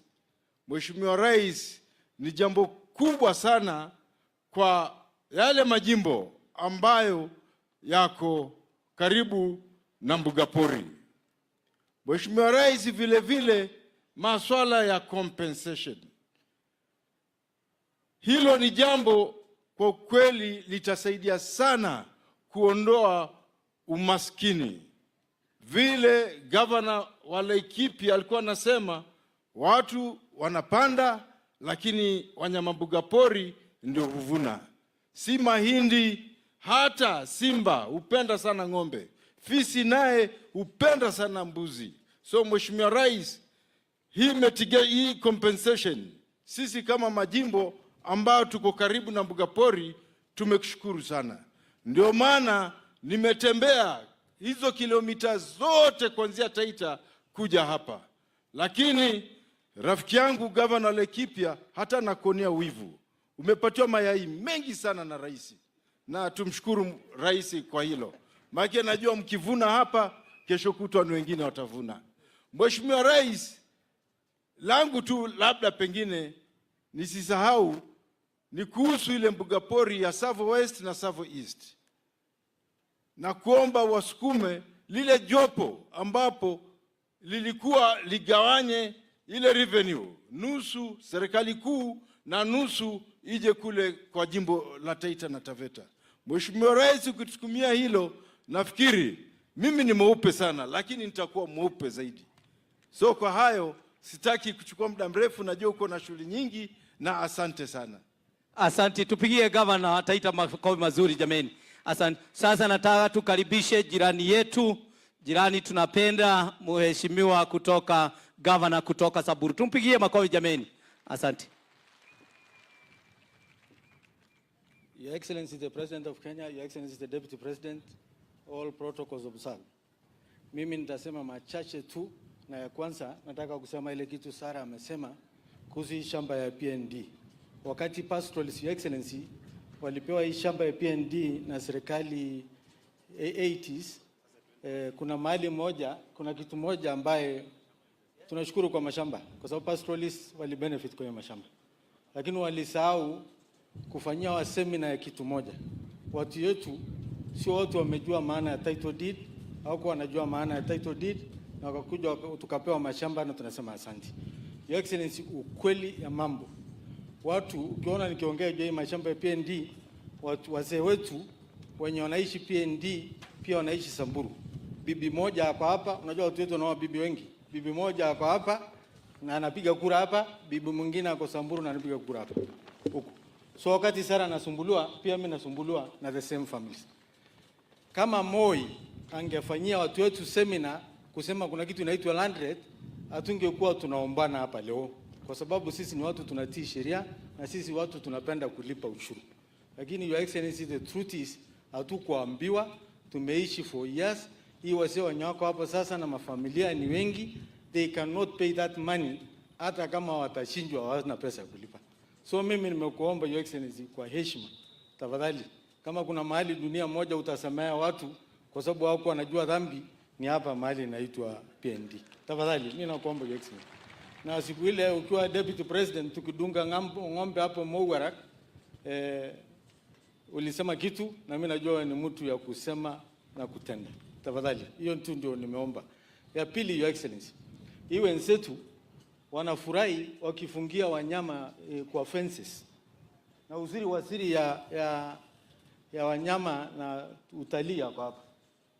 Animals in their natural state sio kufungiwa kwa fences. But naelewa kwa sababu watu wetu hapa ni wako na mashamba na hiyo. So I totally understand why you guys do that. But this is the problem. The entire tourism of Kenya is dependent on a few circuits in this country. Na hii nchi inategemea utalii kubwa sana. And here is the problem. wanyama ya northern circuits, some very endemic species kama the gravy zebra ambaye patikani mahali ingine dunia, they roam between Laikipia and Samburu, and that is why Laikipia and Samburu are inseparable. Sasa tukianza kufungia wanyama yote fences, Your Excellency, tutaharibu utalii na tutapoteza pesa mingi.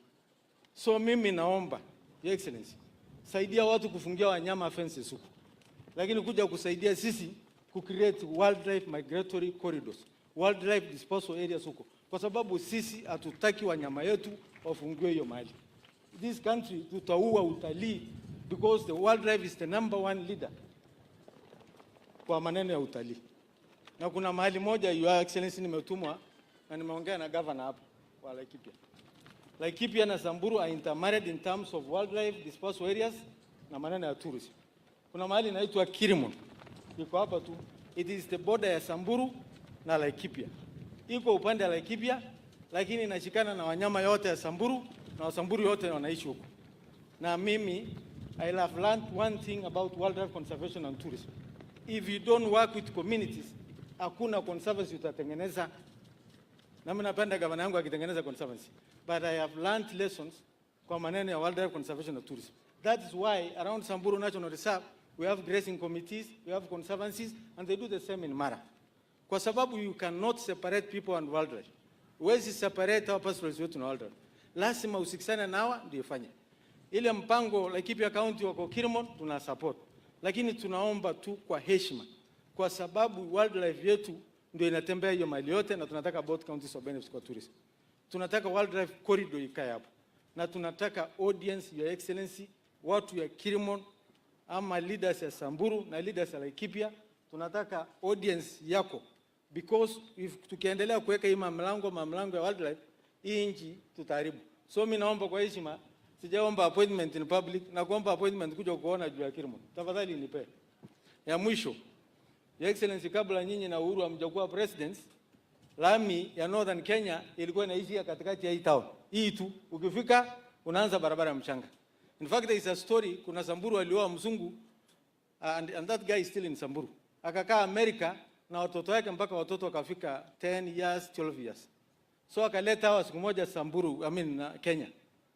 Wakati watoto kutoka America walifika Rumuruti, lami ikaisha. So wakakanyanga mchanga. Watoto wakaanza kucomplain kusema, who put the dirt on the road? Nani ameweka uchafu kwa barabara? Kumbe hii barabara yetu ni uchafu kutoka hapa mpaka Maralal. Now the good thing, mumesukuma mpaka Maralal. Na kuomba Your Excellency, through the budgets of this country, through our budgets, watoto wengine wasicomplain ukifika Maralal waseme nani aliweka barabara uchafu. Tusaidie ndio twende Loyangalani, twende Eldoret, ndio tuweze kufungua biashara na Ethiopia. Kwa haya machache, thank you Your Excellency, asante sana. Asante, tupigie Governor makofi. Tunashukuru. Mimi ndio niweze kualika CS wetu wa Wildlife and Tourism. Mimi ninamshukuru nyinyi nyote na Mheshimiwa Rais, kama vile umesikia kwamba tuko na scooters wengi. Na wewe, mimi ile mashamba niko naye hapa kama county, mimi nikukalisha kwa sababu wewe ndiye baba wetu mambo yote. Hivi karibuni nitakuja tuweze kusemezana kwa sababu kuna mashamba mengine leases zao zinaenda kuisha, na ndio tuweze kusettle most of our squatters wale wako hapa waweze kupata mashamba. Na hiyo nitakuja tuweze kusemezana. Ya mwisho sasa, mimi ningeomba watu wa Laikipia, tumefurahi kukuwa na rais hapa. Tumekuwa na rais hapa. Si kila wakati mnatutuma tuwaambie rais akuje hapa. Hebu tukaribishe rais na makofi, tumwambie asante na makofi mazuri na shangwe na vigeregere. Asante sana. Sasa kwa heshima, mimi nataka kwa heshima kubwa kukaribisha waziri wetu wa Wizara ya Wildlife and Tourism. Na tunasema ya kwamba amefanya kazi mzuri kwa sababu Kirimon siku hizi itakuwa ya utalii. Tumkaribishe na makofi mazuri jameni. Asante, karibu sana. Asante. Asante sana Mheshimiwa Governor, Mheshimiwa Rais, Mheshimiwa Naibu wa Rais, magavana lio hapa, ndugu dada zangu wa baraza la mawaziri, wabunge walio hapa, viongozi wengi wa serikali. Kabla sijaongea nataka kuwajulisha wananchi muone wale viongozi tulio nao hapa hivi leo. tuko na waziri wa mambo ya mazingira Mheshimiwa Soipan Tuya akisimama muweze kumwona. Yuko hapa waziri wa mambo ya mazingira. Tuko pia na waziri mtoto wenyu wa mambo ya biashara Rebecca Miano, yuko hapa. Tuko na makatibu wa mawaziri wizara tofauti. Tuko na Silva Museia aliye hapa, akiwa pia na Patrick Mariro wa mambo ya defense, na Mugambi Getonga akiwa hapa wa mambo ya forestry. Tuna pia board tofauti. Tuna board ya WRTI board kiongozwa na Governor Dr. Nkedienye, wako hapa wasimame pia wananchi waweze kuona board iko hapa ya mambo ya RTI. KWS board pamoja na maafisa wa KWS wakiongozwa na Lieutenant General Koipaton pia wako hapa, wako hapa. Tourism Fund Chair yuko hapa, mtoto wenyu pia Bwana Some na timu yake, na viongozi tofauti wa serikali akiwako pia Comptroller wa State House Kato Ole Metito. Pia tuna wawekezaji na marafiki wetu katika kazi hii. Tuna Dr. James Mwangi aliyo hapa, representatives of World Bank na viongozi wengine walio hapa. Wananchi hamjambo. Nitasoma kwa ufupi kwa lugha ya Kiingereza. Your Excellency, every week I receive a report of human wildlife cases that have arisen in the past week, and my heart breaks when I hear of people being killed and maimed because of the interactions with elephants, hippos, buffaloes, snakes, and other animals. What is even more painful is the fact that for the last 7 years, we have really been unable to properly compensate widows, widowers, sons and daughters and parents who have lost loved ones. Today, my heart is warmer as we launch this modern digital scheme that will not only accelerate the compensation program, but also enable us to work with others to raise more funds to compensate the affected. Your Excellency, it is better and cheaper to prevent conflict than to compensate. When you appointed me into this position, I embarked on a major mitigation program to protect our people and wildlife. For instance, the fencing program that you launched earlier on is critical to keeping animals in their home and wananchi at their homes. This phase 1 has a budget of 300 million shillings, and we'll be laying 350 kilometers of electric fence. We'll soon be embarking on phase 2 for another 350 kilometers. I like the statements and the sentiments given by Governor Lelit from Samburu. Nataka kuhakikisha kwamba mambo ya corridors tumefactor katika fencing yetu, ya kwamba kuna maeneo ambayo tunaacha, ambayo tutakuwa tukifungua ndio wanyama waweze kutembea, kwenda ziara zao na kurudi ikiwa ni desturi yao kwa muda mrefu. In addition to the fencing, Your Excellency, we are undertaking construction of water ponds for wananchi and animals. And I want to thank my chairman of the Tourism Committee, Chris Chiambuki, and for the support, because we are digging dams and boreholes for community members, not only for the animals. We are opening up corridors. We are initiating an education program and rapid response by KWS, production and provision of snake venom. Your Excellency, we have tasked the WRTI, Dr. Mondi is here and his team, and we have a program where we want to produce our own snake venom. Hatutaki kusikia kwamba mtu ameuawa na nyoka katika nchi yetu ya Kenya. Tunataka tuweke hii dawa ya kutibu kuumwa na nyoka katika kila eneo la nchi yetu, kutoka kusini mpaka kila mahali. Ndio wananchi ukiumwa na nyoka unajua unaweza kimbia to the nearest health center, unadungwa shindano, haufariki. Uweze kuishi maisha kama vile wengine wanaishi kule ngambo.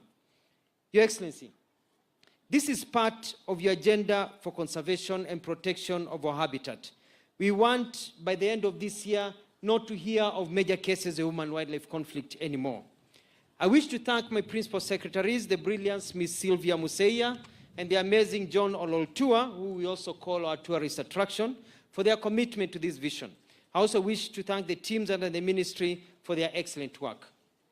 Your Excellency, let me spend just a few minutes to talk about tourism. In the last 2 weeks, I have visited and held critical meetings with the leadership of 11 counties: Samburu, Kitui, Taita Taveta, Narok, Makueni, Kwale, Kiambu, Bungoma, Busia, Kajiado, and yesterday and today with the governor and the teams from Laikipia. I'll be visiting other counties because they're all important and vital for tourism and wildlife conservation. Together with the governors and leaders, we have agreed on what needs to be done to grow tourism by improving circuits, identifying new products, and providing a conducive environment to attract and prolong the stay of tourists. Focus has also been on how to ensure local communities, the unemployed youth, women, fathers, and others are empowered as they benefit from tourism as we roll back poverty. Your Excellency, ladies and gentlemen, Kenya is an amazing country, as you aptly put it the other day, Your Excellency. Our beauty is unmatched. Whereas some countries have large deposits of oil and mineral deposits, in Kenya we have tourism as our natural resource. I am convinced, as you are, that we can bring the whole world to Kenya and make a lot of money from tourism and conferencing. We are not just looking at increasing the number of visits, but also the value of tourism. To achieve this, I have been discussing with leaders on how we can create the proper environment and services, including comfort areas and new adventure circuits, in order to attract and re-attract tourists. Your Excellency, yesterday the Governor of Laikipia, Joshua Irungu, showed me an area that is akin to paradise, which we talked about today, the Kirumun National Reserve. This morning, in a meeting with his team, the Senator, members of Parliament, National Assembly, members of County Assembly, of Laikipia County, and also with yourself, we have agreed to work together to grow this as part of the bigger plans that we will be discussing with you, namely the Kenya Rhino Range expansion and the Southern Conservation Initiative, among many others. Finally, Your Excellency, the other day, I met a man you might know, one Yul Wenga, who together with his wife Henke migrated to Kenya from Germany 36 years ago and set up a restaurant called Yul's in the Bamburi Beach area of Mombasa. Yul's employs over 100 Kenyans, and Yul's loves Kenya so much that he has become a citizen. The other day he told me that for the first time in 35 years of operating, he has clients all the time, including this month, when in the past numbers would be dipping. He asked me to thank you for your free visa program and the work your government is doing in tourism. I told Yul's that we have a plan.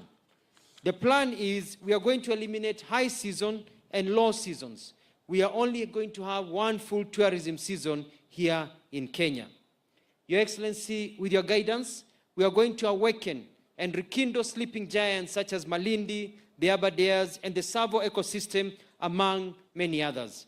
Truly, with the Kenya Kwanza government, mbele iko sawa. Thank you, Onshante. Your Excellency, let me take this moment to invite my two colleagues to just say a few words, starting with the Minister for Environment, Madam Soipan Tuya. Karibu, Waziri.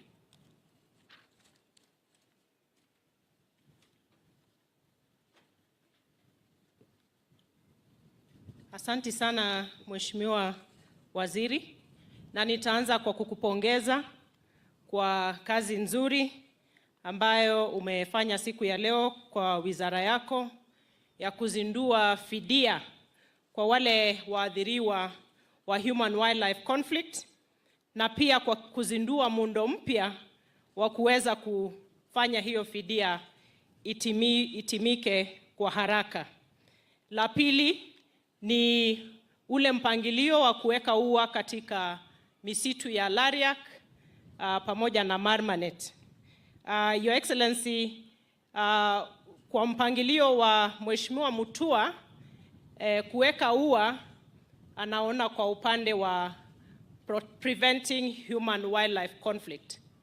Kwa upande wa mazingira, that fencing also guarantees the protection of our forests. Kwa mwelekeo wako Mheshimiwa Rais, tuna mpangilio wa kukumbana ama kupambana na janga ama majanga yanayotokana na climate change ama ile crisis ya climate change. Na moja yazo is to ensure restoration of our degraded ecosystems. Na ningependa kusema siku ya leo, sababu ya a lot of heightened instances or cases of human wildlife conflict inatokana kwa sababu za climate change. Kwa sababu tunapoharibu mazingira yetu, misitu, tunaharibu ile natural habitat ya wanyama. Na tumeona some instances where elephants get out, go to people's homesteads, hata kujaribu kunywa maji kutoka kwa water tanks in homesteads. Na ni kwa sababu tumeharibu mazingira yao, ile natural ambaye Mungu aliwatengenezea. Ningetaka kuwasihi wananchi tuungane pamoja katika ule mwito wa Mheshimiwa Rais ya kuhakikisha tunapunguza ama tunaangamiza kabisa zile illegalities ambazo ziko kwa misitu yetu. Tuko na rangers wa kutosha wakati huu kwa sababu tulifanya employment last year, na Mheshimiwa Rais, I'm happy to report that the many cases of illegalities within our forests have gone down because of that. The other reason is because we are very keen on ensuring a good relationship between the Kenya Forest Service and the communities. And on that note is just to say that we are keen, and we are in discussion with my brother Mutua, to ensure that we have a very holistic view of conservation. When we talk about conservation, it must be people-centric. If we talk about conservation, bila kuangazia mambo ya livelihoods ya wananchi, we will not succeed. It will not be sustainable. Na ni kuwasihi pia washikadau wetu, private sector, our development partners, let us put our efforts together to make sure that our conservation efforts, hata ile ya upanzi wa miti, isiwe ni kupanda miti pekee, but it has to have an angle of poverty reduction and responding to the food security needs of the people, responding to the water scarcity needs of the people, and that way it becomes sustainable. Mheshimiwa Rais, katika mpangilio wetu wa 15 billion, we have set targets for everybody. For Laikipia County, for example, our tree cover stands at 11.2%. Our forest cover stands at 9.8%. And with calculations on the available spaces for conservation and tree growing, from wetlands to forests to urban green spaces, we have set a target for 370 million trees to be grown within this county in the next 10 years. And it requires a very collaborative effort. Siku ya leo, waziri ameweka ua katika pale Lariak. We will step in collaboration with KWS, Kenya Forest Service, the National Government Administration, to ensure the highly degraded Lariak. We plant enough trees, and we have the technology of doing aerial seeding, na using drones in partnership with various partners who have expressed interest to make sure that as we deal with the human-wildlife conflict, the streams of water within Lariak Forest will begin to flow once again. And once that happens, we don't even have to invest a lot of money again doing dams and boreholes, because our rivers will flow again when we conserve our forests. Kwa hayo machache, nitawachia hapo nikiwasihi wananchi tupande miti, na kila mmoja wetu akiweza kupanda hata kwa kiwango cha chini kabisa. Upande miti 30 kwa mwaka mzima. Na tuko wa Kenya karibu milioni 50. Tutakuwa tumetimiza ile lengo ya 15 billion trees. Na tutapunguza janga la ukame, tutapunguza mambo ya mafuriko, na tuweze kuhakikisha kuna chakula cha kutosha. Na kwa sababu sasa tumeweka mipangilio, hatutataka watu kuingia kwa misitu tena. Hata ile grazing, kwa sababu wengine wanaingia kufanya grazing, instead of grazing, wanaenda kufanya uhalifu mwingine. Wengine wanasema ni mambo ya pellis, lakini wanaingia pale na tractors. Itabidi tushirikiane na washikadau. We can no longer depend on our forests at the current rates of 70% for wood fuel. And Your Excellency, you know that with our clean cooking strategy, which we recently passed in Parliament, we are passed in Cabinet, and it will go through Parliament at some point, Your Excellency. We must distract the focus on our forests for biomass, which now stands at over 70%. Because if we continue with that, then we will be engaging in a zero-sum game. Na kwa mpangilio ule wa carbon markets, clean cooking technologies, we are going to embrace them ili tupatie wananchi njia mbadala ya wood, ya fuel at the domestic level to reduce the pressure on our forests. Asante sana na pongezi tena Mheshimiwa Mutua. Asante sana, na hapo jana tumepanda miti 10,000 pale Lariak, kwa hivyo mpango wa kazi unaendelea. I want now to invite dada yangu Rebecca Miano, waziri wa biashara. Karibu. Asante sana, Your Excellency the President. Kama waziri wa wekezaji, biashara na viwanda, nimefurahi sana leo kwa sababu mradi huu wa kuwalipa walioathiriwa na wanyamapori utainua biashara eneo hili na pia Kenya kwa jumla. Hapa Laikipia kunajulikana sana kwa utalii, ukulima na greenhouse farming na ranching, na kwa hivyo jukumu letu kama wizara ni kutekeleza viwanda. And Your Excellency, with your support, we have seen industrialization taking shape. Just this Monday, you inaugurated one of the biggest factories to manufacture clinker that will be used for cement. And we want to thank you for that and many others. As a ministry, we want to accelerate the industrial spaces, EPZA, special economic zones, and even the KIPES.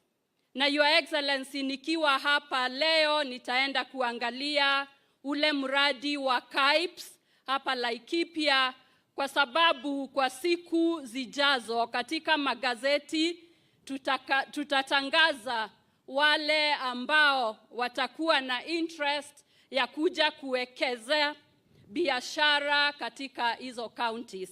In terms of exports, Your Excellency, we are glad we have been able to look for markets. We have signed EPA with the EU. We have finished the CEPA with the United Arab Emirates. We have discussions with America. Your Excellency, I'm very happy to inform you that just yesterday, the United Kingdom lifted the duty that had been imposed on Kenyan flowers, and from today, flowers of any amounts can be exported to United Kingdom without any duty, and we want to thank you very much. Lastly, Your Excellency, with your guidance, we continue to improve the environment and the climate for doing business, and we want to just address any challenges and any issues that businesses are facing. I'm happy to inform you that on Monday, we are inaugurating the Karibu Business Support Center, where we shall listen and address to all business challenges so that we can be able to have more businesses operating with ease. Thank you very much, and God bless you. Asante sana. Wananchi, kumalizia nataka kuambia kwamba ile ua tumeweka the fence sio ya kawaida, iko na dhitima. Kwa hivyo nawaomba kwa tafadhali, mkiona fence iko na umezoea kupita tu naona ni fence, usifikiri ni kama ile ya kawaida. Ukiiguza inaweza kukupeleka pabaya. Hiyo fence ndovu anaogopa. Ndovu akiguza hiyo fence kidogo anaanguka chini, anatapika, hata anakufa. Kwa hivyo imagine, fikiria kama mtoto ama mzee ama yoyote akiguza kidogo anaumia. Kwa hivyo ukiona hiyo ua tumeweka, wanyama wanaiogopa, wanakaa pande yao kwa sababu ni dhitima, ni stima na ni mbaya sana. Kwa hivyo tujikinge kabisa, tuambie watoto waachane nayo, wasiguze, wasicheze karibu, waache izuie wanyama wakae kwao. It is now my pleasure kumwalika the Deputy President, Mheshimiwa Rigathi Gachagua, kuja kuongea na kumwalika Mheshimiwa Rais. Karibu.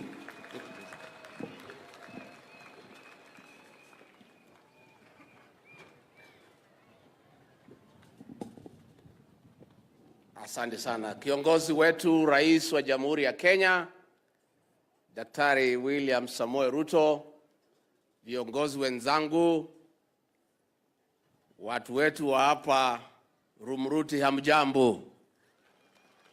Hamjambo tena. God is good and all the time. Asante, nisalimieni kwa hewa watu ya Rumruti. Bwana Yesu asifiwe. Bwana Yesu asifiwe tena. Mheshimiwa Rais, kama kuna mtu amefurahi leo ni mimi. Kwa sababu umetutia heshima kama viongozi. Ulipokuwa unatafuta kura kwa wananchi hao wa Laikipia, ulinituma hapa nisikize viongozi, ukitaka kujua wakikupatia nafasi ya uongozi ni nini wangetaka hasa uwafanyie katika mwaka na pili ukisha chukua ushukani. Na tukiwa pale Nyahururu, kiongozi wetu, hao watu wa Laikipia wakaniambia ni kuarifu wamekubali kukuunga mkono ukuwe rais wa Jamhuri ya Kenya, na wataamuka mapema wakupigie kura ukuwe rais wa Jamhuri ya Kenya, na wakaamuka mapema wakafanya hivyo. Simulifanya?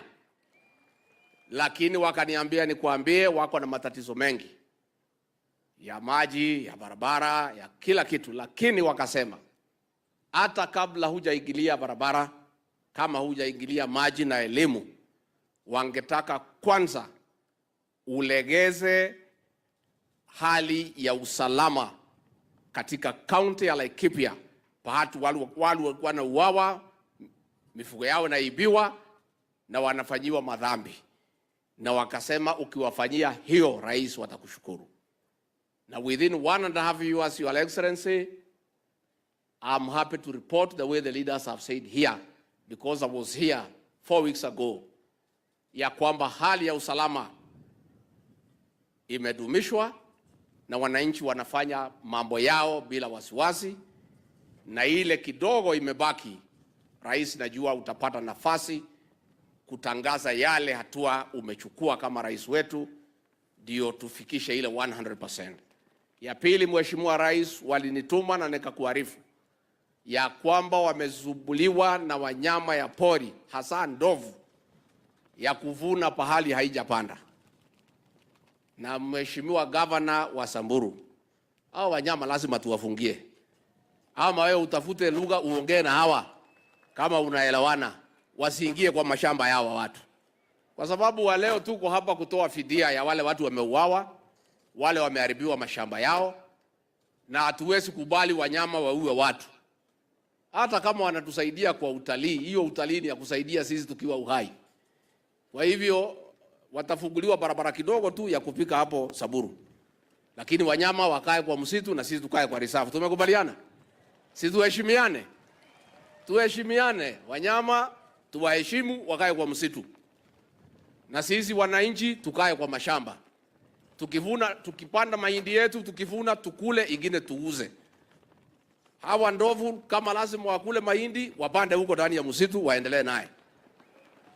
Na kwa hivyo hii imekuwa ni shida kubwa. Na kwa hivyo Mheshimiwa Rais, sisi kama wale tunakusaidia kwa kazi na tukiwa wadogo wako, tunajivunia uongozi wako ya kusema na kutenda. Yale maneno mengi ambayo uliambia Wakenya utafanya imeanza kuonekana. Na ni vile tu rais aliingia pale kulikuwa na shida mingi. Madeni yalikuta mlolongo mzima na shida mingi. Mwaka moja rais ametatua, sasa mambo imerudi laini.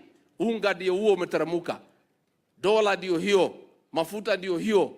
Mambo imeanza kuingia laini. Ndio sasa amekuja hapa na pesa ya kupatia nyinyi, amekuja kuweka ua. Sasa mambo ya Kenya imeanza kurudi laini, na yale maneno yote rais aliahidi, mimi nataka kumhakikishia nikiwa mti yake ya mkono, tukiketi naye pale anapanga, na itakuja kuwa mambo ambaye itafanyika. Ya mwisho nikimalizia, rais huyu wetu ametuagiza tupigane na madawa ya kulevya na pombe. Na tumepigana. Sijui hapa Rumuruti imeisha ama bado? Bado. Nilipata fununu ndio nimeuliza hiyo swali. Nikiwa tu hapa, unajua mimi ni mtu ya umuhimu. Sibii nachukua mko wa kidogo kidogo.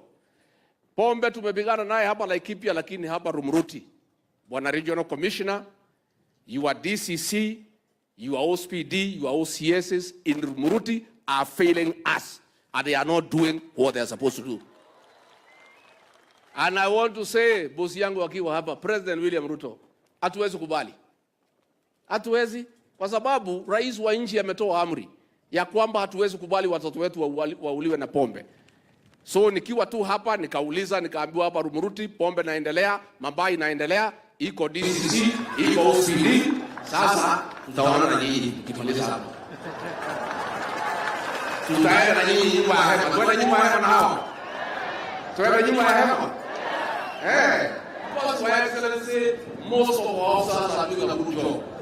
Even the county security team here has done a very good job to restore security in Laikipia. The regional team has done a good job, but a few officers here and there are letting us down, Your Excellency. Na hatuwezi kubali. Kwa hiyo tutarekebisha, tutakutana kwa hema. Saa hii kama rais hajaondoka, usota mzaki tukiondoka hapa leo, ikuwe kivumbi kesho kutwa, ili maneno ya pombe imalizike, watoto wetu waishi, watu wafanye kazi, kwa sababu hiyo ndio maneno haya yanatokana. Mungu tayari kukaribisha viongozi wetu. Mnajua gemi na vigelegele. Haya, tuendelee. Moja, pili, tatu, nne, tano. Mheshimiwa Rais wa Jamhuri ya Kenya, kuja kuongea na wananchi wako. Karibu Mheshimiwa.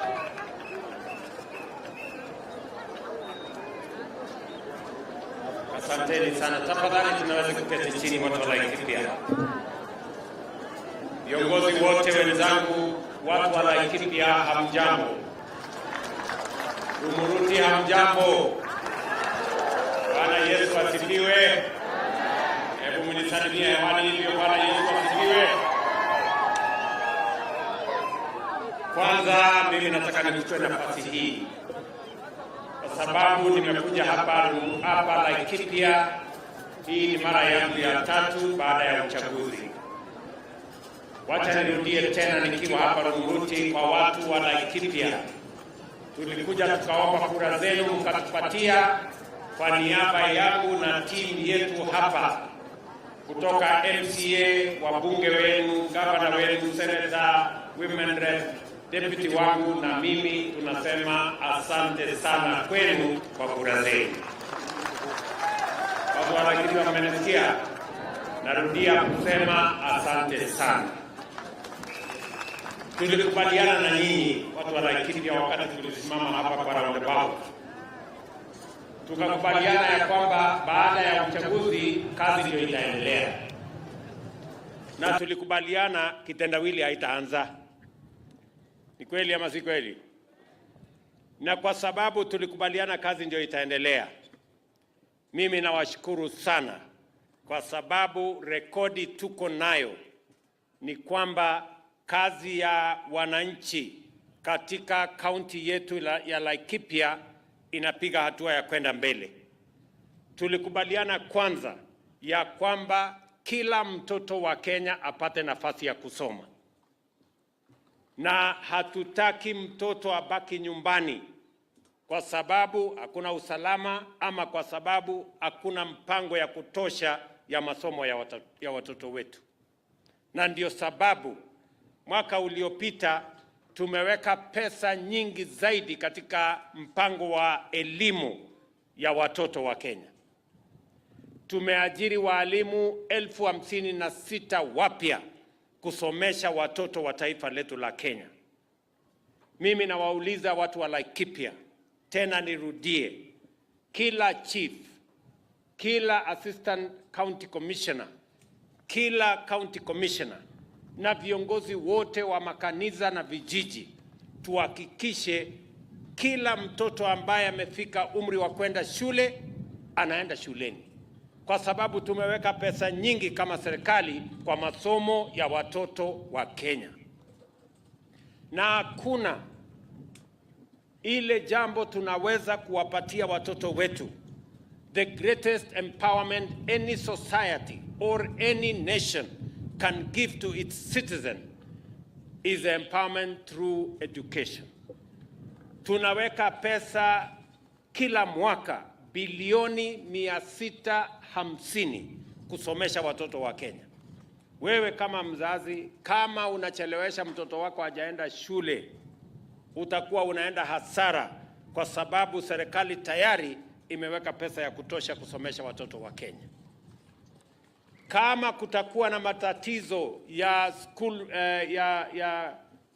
school fees ama malipo ya shuleni, tuko na mpango tofauti. County wako na basari, wabunge tumewapatia pesa nyingi ya basari, ili tuhakikisha kwamba hakuna mtoto wa Kenya anakosa kwenda shule kwa sababu mzazi hana uwezo.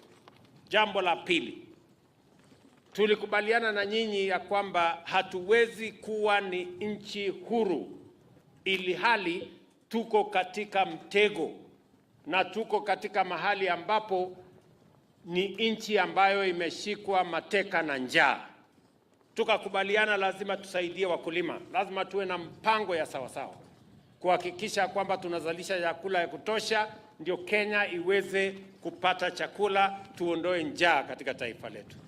Na washukuru sana watu wa Laikipia, hasa wakulima, kwa bidii yenu. Nyinyi mnaelewa leo katika taifa letu la Kenya, kwa sababu Mungu ametubarikia na mvua, nyinyi wakulima mmeweka bidii, na serikali pia tumehakikisha kwamba kuna mbolea na tumepunguza bei. Ile ilikuwa inauzwa 6,000, saa hizi inapatikana kwa 2,500. Kwa sababu ya hiyo kolabo ya wakulima, serikali na Mungu ametupatia mvua, leo bei ya chakula katika taifa letu la Kenya imeshuka. Ile ilikuwa 200 na karibu 40, saa iko hapa karibu 100 saa hizi. Na mimi nataka niwahakikishie hiyo mpango tutaendelea nayo mpaka kabisa tuhakikishe ya kwamba mambo ya njaa katika taifa letu la Kenya tunashughulikia kikamilifu. Vile vile, nyinyi watu wa Laikipia mumenieleza ya kwamba, na nimekutana na viongozi wenu, vile naibu rais amesema, kuna jambo mlituuliza ya muhimu zaidi hapa Laikipia. Mlituambia mko na matatizo mawili ambayo ni sugu hapa Laikipia. Ya kwanza ni mambo ya usalama. Mimi nataka niwaambie hivi, kwa sababu nilichukua ahadi kwenu na nikawaambia hii jambo la usalama sio Laikipia peke yake, taifa lote la Kenya. Ni lazima kama nchi ambayo tumepata uhuru na tunajitawala, hatuwezi kukubali watu wachache waangaishe wananchi na watukoseshe mambo ya usalama. Na ndio sababu hiyo tumeweka mpango kamili. Pale nyuma tulikuwa na matatizo, askari wetu hawakukuwa na equipment ya kutosha ama vifaa ya kutosha. Tumeweka mpango ya karibu bilioni 25 kununua equipment mpya ya polisi wetu na walinda usalama. Sasa niko na equipment ya kutosha. Hawa wakora chuma chao kimotoni. Mimi nataka niwahakikishie ya kwamba hawa watu wa kuangaisha wananchi tutawashughulikia kikamilifu. Tumeleta hapa National Police Reserve 360. Habari niko nayo ni kwamba mambo ya usalama hapa imeshughulikiwa karibu 70-80, lakini kuna sehemu ambayo bado hatujakamilisha. Mimi nawatangazia hapa leo ya kwamba tutaongeza polisi wa National Police Reserve 250 wengine. Mpango yetu ikiwa ni kwamba kila kona, kila kijiji, kila mahali ambapo kuna matatizo ya usalama, tutakuwa na askari wa polisi, tutakuwa na askari wa NPR na tutakuwa na vifaa ya kutosha. I want to give you my word and commitment. we are going to secure Laikipia County as we secure all the other counties of the Republic of Kenya. Nikiwa hapa Laikipia, viongozi wamesema Laikipia na Samburu ni Siamese twins. Na mimi nakubali. Nyinyi mambo yenu inaendea sambamba. Ile kazi tunafanya hapa ya kuhakikisha kwamba tunaweka usalama ndio tunafanya kule Samburu. And I want to tell the people of Samburu from Laikipia that we have a commitment as government. We are going to make sure that Samburu is safe. We are going to make sure that Turkana, Baringo, West Pokot, Elgeyo Marakwet is safe. I have given very firm instructions on this northern part of Kenya, from Elgeyo Marakwet through West Pokot kupitia hapa kwenu all the way mpaka Isiolo, tuhakikishe ya kwamba wale watu bandits tutakabiliana na wao. And I want to give you my word. Hii mnaona kelele kidogo.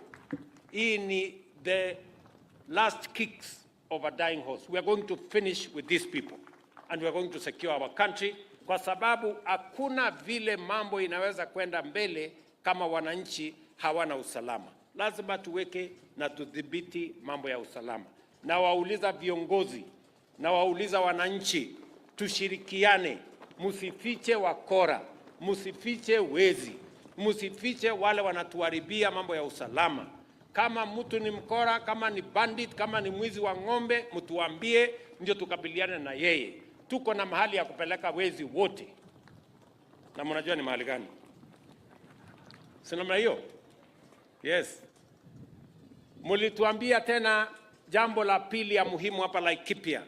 Mulituambia ya kwamba wanyama wa pori wanawasumbua sana. Wanaharibu mimea yenu, wanavuna mahali hawajapanda vile mmesema. Wanyama wengine wanakuja wanakula mifugo yenu, na saa zingine wanaua mpaka wananchi. Na sababu hiyo ndio leo nimefika hapa kuwaeleza ya kwamba ile ahadi tuliwapatia ya kwamba tutashughulikia hiyo jambo ya human wildlife conflict, ndio tumefika hapa leo. Hapa Marmanet nilikuja mwaka ule mwingine nikiwa naibu wa rais. Tukaweka ua ama fence katika Marmanet Forest. Leo tumekujia zile mizitu ambayo imebakia.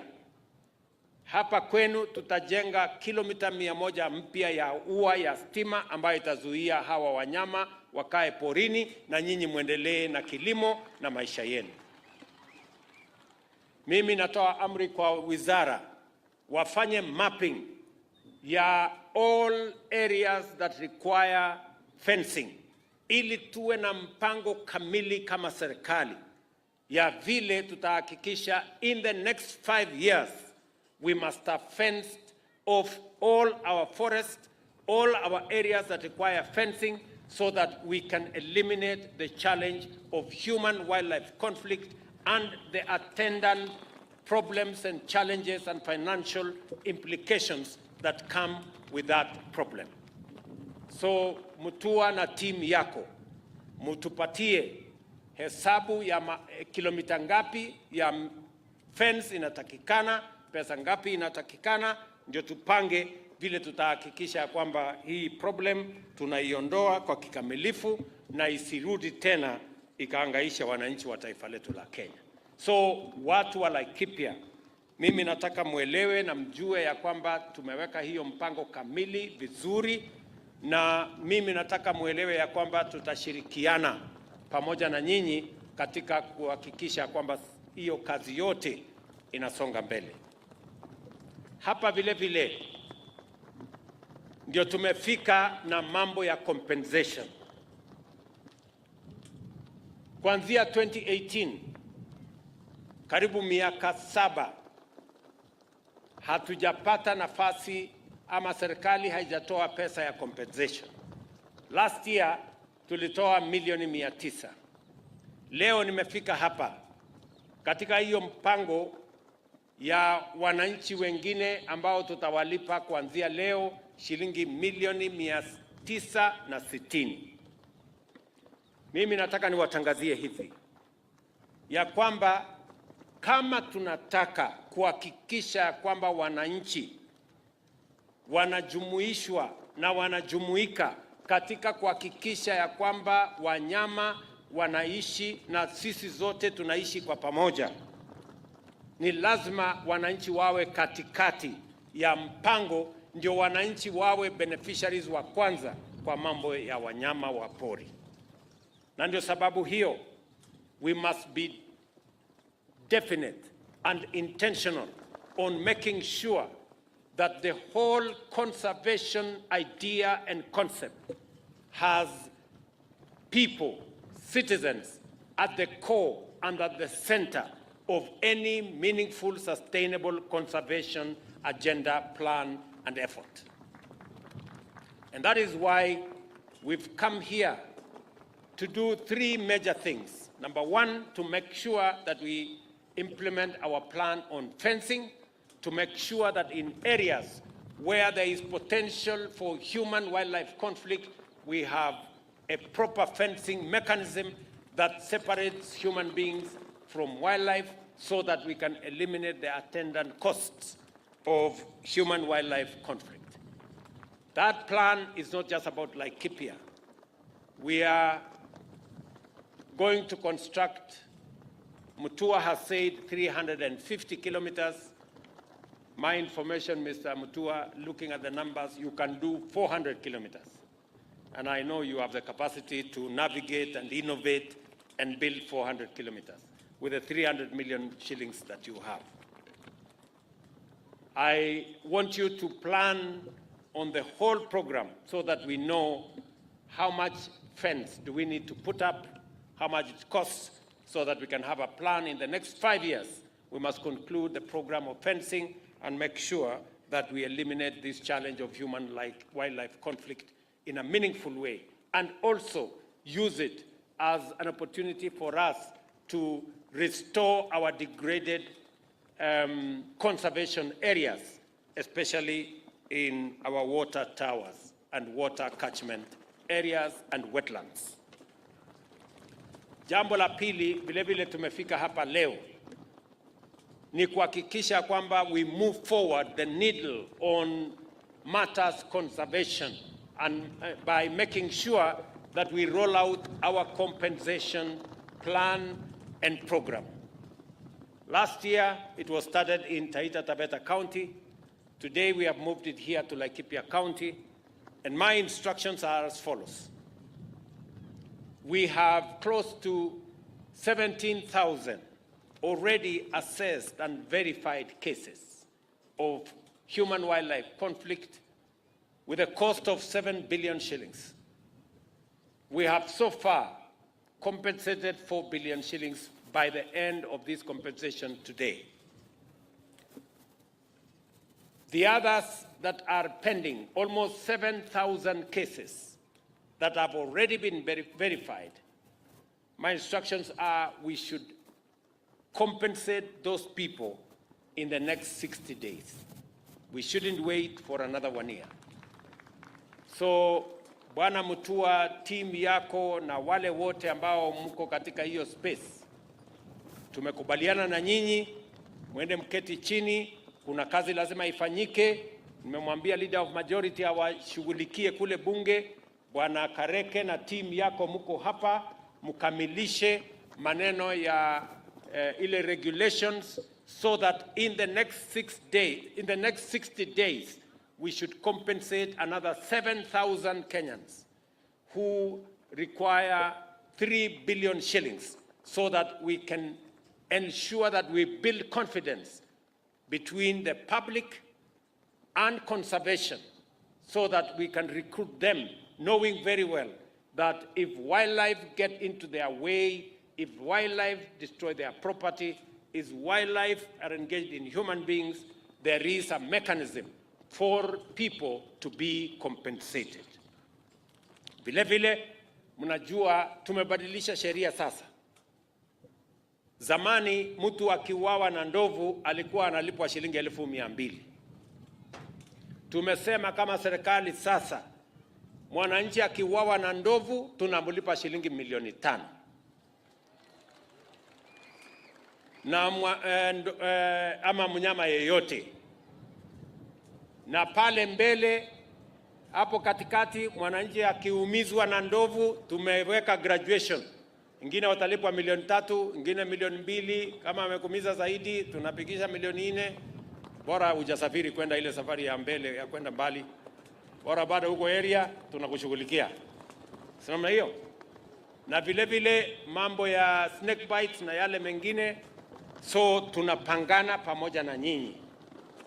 Vile vile tumekubaliana ya kwamba vile nimesema hapa, ndani ya siku 60 wale wote ambao wamefanyiwa assessment na wamefanyiwa verification, watu karibu 7,000, tutawalipa pesa yenu ya fidia ndani ya siku 60. Ndio tuhakikishe ya kwamba tunaweka uhusiano mzuri kati ya wananchi na mbuga zetu za wanyama wa pori na wanyama wa pori wenyewe. Vile vile mimi nataka tukubaliane vile tutasonga mbele pamoja. Hapa tena tunaanzisha mpango mpya. Niliwaambia mambo tumekujia hapa ni matatu. Sio yale nilisema mbeleni mengine hapa ya conservation. Ya kwanza ni mambo ya fencing. Na sio fence tunaweka hapa Laikipia peke yake. Tunaweka katika at least 6 of the counties that contribute the most in this challenge of human-wildlife conflict. So, jambo la pili tumekujia mambo ya compensation. Jambo la tatu tumekuja hapa ni kuanzisha mpango mpya. Kawaida mwananchi akipata matatizo ili apate fidia, safari ya kupata fidia inakuwa safari ngumu sana. Hata inashinda ile safari ya kwenda mbinguni. Unaenda kwa chief, unaenda kwa huyu, unatafuta warden, unaenda kwa na wengine hapo, unarudi nyuma. Sasa tumehamasisha ili mwananchi akipata matatizo, sasa tutakuwa na mtandao ya kureport incident na kuhakikisha kwamba tunarahisisha mwananchi alipwe fidia kwa muda mfupi. Mtu hawezi kuwa ameumizwa na ndovu alafu anangojea miaka 5, miaka 10 ati ndiye apate pesa yake. Tunataka hii kazi ifanyike haraka ndani ya miezi chache. Mtu ambaye wamepata hasara, kama ni wanyama, kama umepoteza wanyama, wakulima, umepoteza mifugo yako, ama umepoteza mimea yako, ama mwananchi ameumizwa, iwe ni kazi ambayo inafanywa kwa hali ya haraka. So tutashirikiana, and that is the program we are also launching here. Sasa tutakuwa na vijana working with communities, ndio tuhakikishe ya kwamba kazi hiyo inafanyika kwa muda ambayo inafaa. Vile vile ili kuhakikisha ya kwamba wanyama tuko na askari wa kutosha, kuhakikisha kwamba wanyama wetu wanakaa pale kwenye mbuga zetu na sehemu ya misitu. Vile vile tumeweka mpango kuanzia Jumatatu tunaajiri game rangers ama askari wa wanyama 1,500 wapya. Na amri yangu ni kwamba zile counties ambazo ziko na shida hii ya mbuga za wanyama kama vile Laikipia wapatiwe affirmative action, wawe na vijana wengi zaidi kuliko zile counties zingine, kwa sababu wao ndio wanaelewa mambo ya wanyama na wao ndio wanaelewa machungu ya mbuga za wanyama ama wanyama wakienda kuharibu mali ya wananchi. Hiyo kazi ikiendelea, Bwana Director General na waziri, muhakikishe ya kwamba tunaendelea hiyo barabara. Vile vile nimesema katika hiyo mpango ya ajira pia tuwe na mpango ya sawasawa kuhakikisha kwamba wale wanapatiwa nafasi ya kwanza sehemu kubwa ni wale vijana wetu ambao wamehitimu kutoka NYS. We want those young people from NYS to get an opportunity to serve, as I issued instructions in maneno ya security sector, so that tuendelee na hiyo maneno. Vile vile nikiwa hapa Laikipia, tuko na kazi zingine nyingi, na mimi nitaenda kidogo na nitarudi tena. Hawa viongozi, kuna mambo tumekubaliana na wao, viongozi wenu wa Laikipia. Kuna mambo ya barabara wamenieleza, kuna mambo ya stima wamenieleza, kuna mambo ya maji wamenieleza, kuna mambo yale ya maendeleo mengine tumekubaliana, tutaketi chini tuweke priority list, ndio ile pesa nikipata niweze kupangia, hii ndio ya kwanza, hii ndio inafuata, hiyo ingine inafuata. Tumeelewana jameni? So mambo hiyo yote nimekubaliana na wao. Kwa mambo ya stima, kwa sababu mwananchi mmoja aliniuliza pale, mheshimiwa, stima ndio inatuletea matatizo. Mimi nataka niwatangazie watu wa Laikipia, tuko na milioni 500 ya kusambaza stima kwa watu wa Laikipia katika mwaka huu. Na nikitengeneza budget ingine mwezi wa 6, tutaona vile tutawaongezea pesa ya stima ndio tuweze kuwafikishia stima. Nataka nimuulize governor aende aketi chini na waziri wangu Bwana Njeru wa maji, kwa sababu tuko na mpango na waegezaji na marafiki na washirika wetu, ili mtupatie tujue priorities ya watu wa hapa Laikipia kwa mambo ya maji. Na mimi naomba pia wabunge waandamane na governor so that we have a priority list kwa mambo ya maji, because we are beginning the program of water going into the future, tukiwa tukamilishe zile ambazo zinaendelea saizi, alafu tuwe na mpango ya zile ambazo zitafuata. Vile vile nikiwa hapa Rumuruti, mimi nataka niwapongeze watu wa Laikipia. Tulikubaliana ya kwamba county headquarters itakuja hapa Rumuruti, si ni kweli? Mimi nampongeza governor na county wamekuja hapa Rumuruti. Mumesema ya kwamba mnataka ofisi ya county commissioner pia ikuje hapa. Hiyo nitashughulikia, ndio county commissioner akuje hapa na ofisi ya serikali iwe hapa. Mimi najua ya kwamba hii town sasa ya Rumuruti itaendelea na kuelekea kuwa city, si namna hiyo? Kwa sababu county headquarters iko hapa. Kwa hivyo kama serikali, katika ile program yetu ya housing, mkisoma katika gazeti ya leo, tumetangaza tutajenga nyumba 1000 hapa Rumuruti. Hiyo kandarasi tumetangaza leo. Ndani ya wiki 3, wiki 4 itakuwa iko tayari. Tutahitaji vijana karibu 2000 wa kufanya hiyo kazi. Sijui kama vijana wa hapa Rumuruti wako tayari ama nyinyi ni watu wa kuchagua jembe. Mko tayari? Mbona sikii sauti ya vijana wa Rumuruti? Mko tayari? Mko tayari? So hiyo program ya housing ya hapa Rumuruti, nyumba 1000 itaanza in the next 1 month. Tumetangaza kandarasi pia. Hapa Rumuruti tutakuwa na soko kubwa inaitwa municipal market. Tutapangana na huyu gavana wenu na marafiki wetu, tuko na milioni 300 ya kujenga hiyo soko kubwa ya watu wa Rumuruti. Na leo tena mkisoma gazeti tumetangaza soko ya hapa Rumuruti. Nyinyi mko tayari kwa hiyo maneno? Tunataka tukizuia wanyama wakae porini, nyinyi mzalishe chakula, tuwajengee soko, mlete sokoni, tuuze iende nje na ingine iende kwa manyumba yenu, tuzalishe chakula, tuondoe njaa Kenya. Tumekubaliana? Vile vile wiki 2 zilizopita tulitangaza kandarasi ya kujenga nyumba 2000 pale Nyahururu. Saa hizi tunaendelea kujenga nyumba zingine kule Nanyuki. Na tuko na mpango in different towns hapa Laikipia, kwa sababu hizo ujenzi wa manyumba ndio itatupatia nafasi ya kuajiri hawa vijana.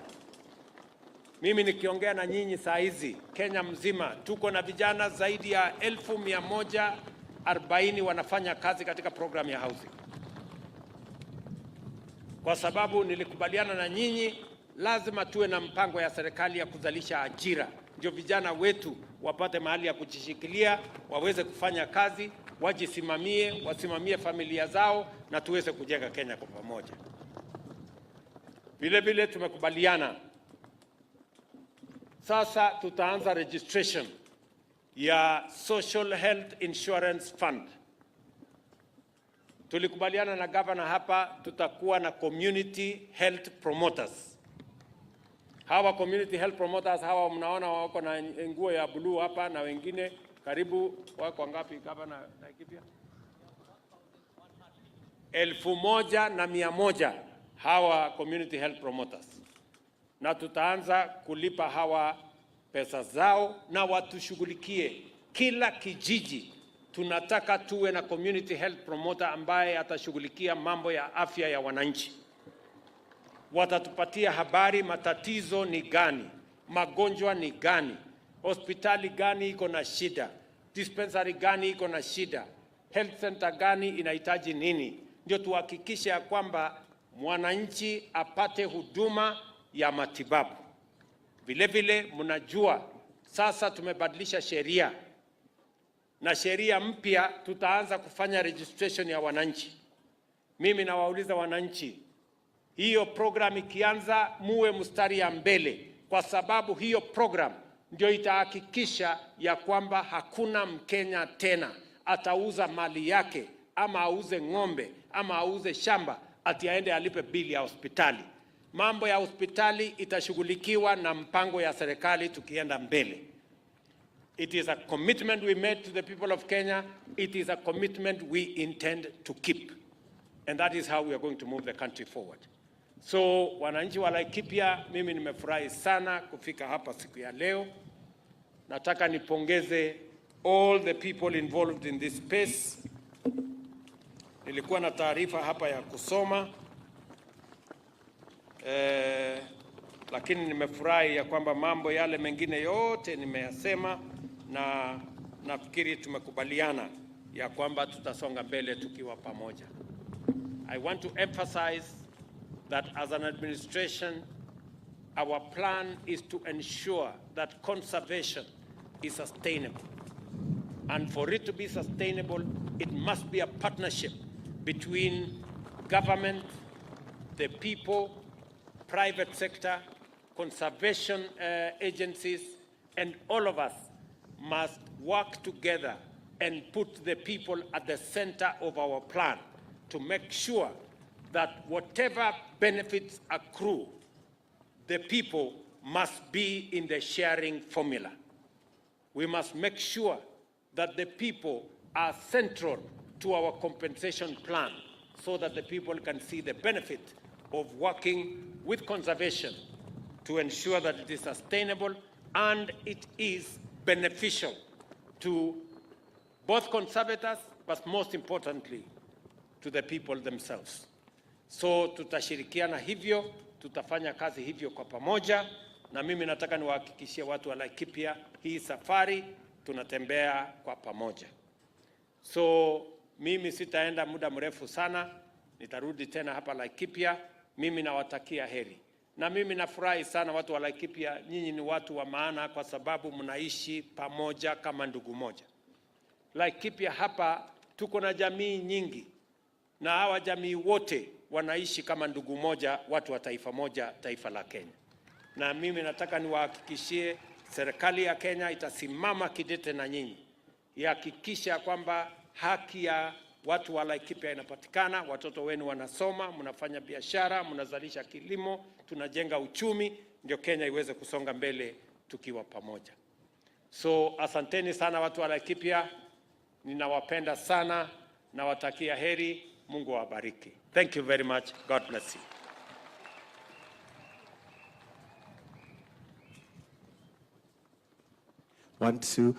Rais, tumpongeze rais kwa makofi tena na shangwe na vigelegele. Your Excellency, just to call you back, my apologies, to issue the 2 checks, na nitaomba tulete zile check mbili za human wildlife conflict compensation payment, one to the national government. Kwa hivyo nitamuita waziri, the deputy president, the PS, waje tafadhali wazipokee. The first check, the second check will also have the governor join in the photo as we do that together with those who are representing the compensation. Tupige ile picha tafadhali, na pia wale ambao hiyo cheki ya kwanza, cheki ya pili pia nitamuomba. All right, so we'll have the first photo there to be taken with His Excellency. Wapiga picha mkinionyesha kwa ishara nitajua kwamba amepiga hiyo. Twende kwa cheki ya pili. Naona ya kwanza tumemaliza, kwa hivyo cheki ya pili tafadhali ije, na tuwe na governor, DG na CEO wa wildlife waje pia wasimamie on behalf of the other agencies that are going to be receiving these 2 checks. The first check is of 960 million Kenyan shillings. The second one is 71,856,520. Na tukimaliza hiyo picha, naomba tukae hivi kidogo ili tukipige picha. After that, Your Excellency, we are going to be flagging off some motorbikes for the community verification officers, 5 motorcycles. So I'll request,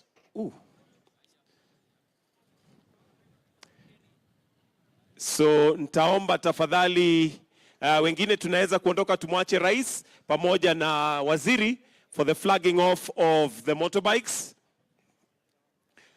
These are motorcycles that are going to be used by the community verification officers. And I'll count you down, Your Excellency, in 5, 4, 3, 2, na flag off.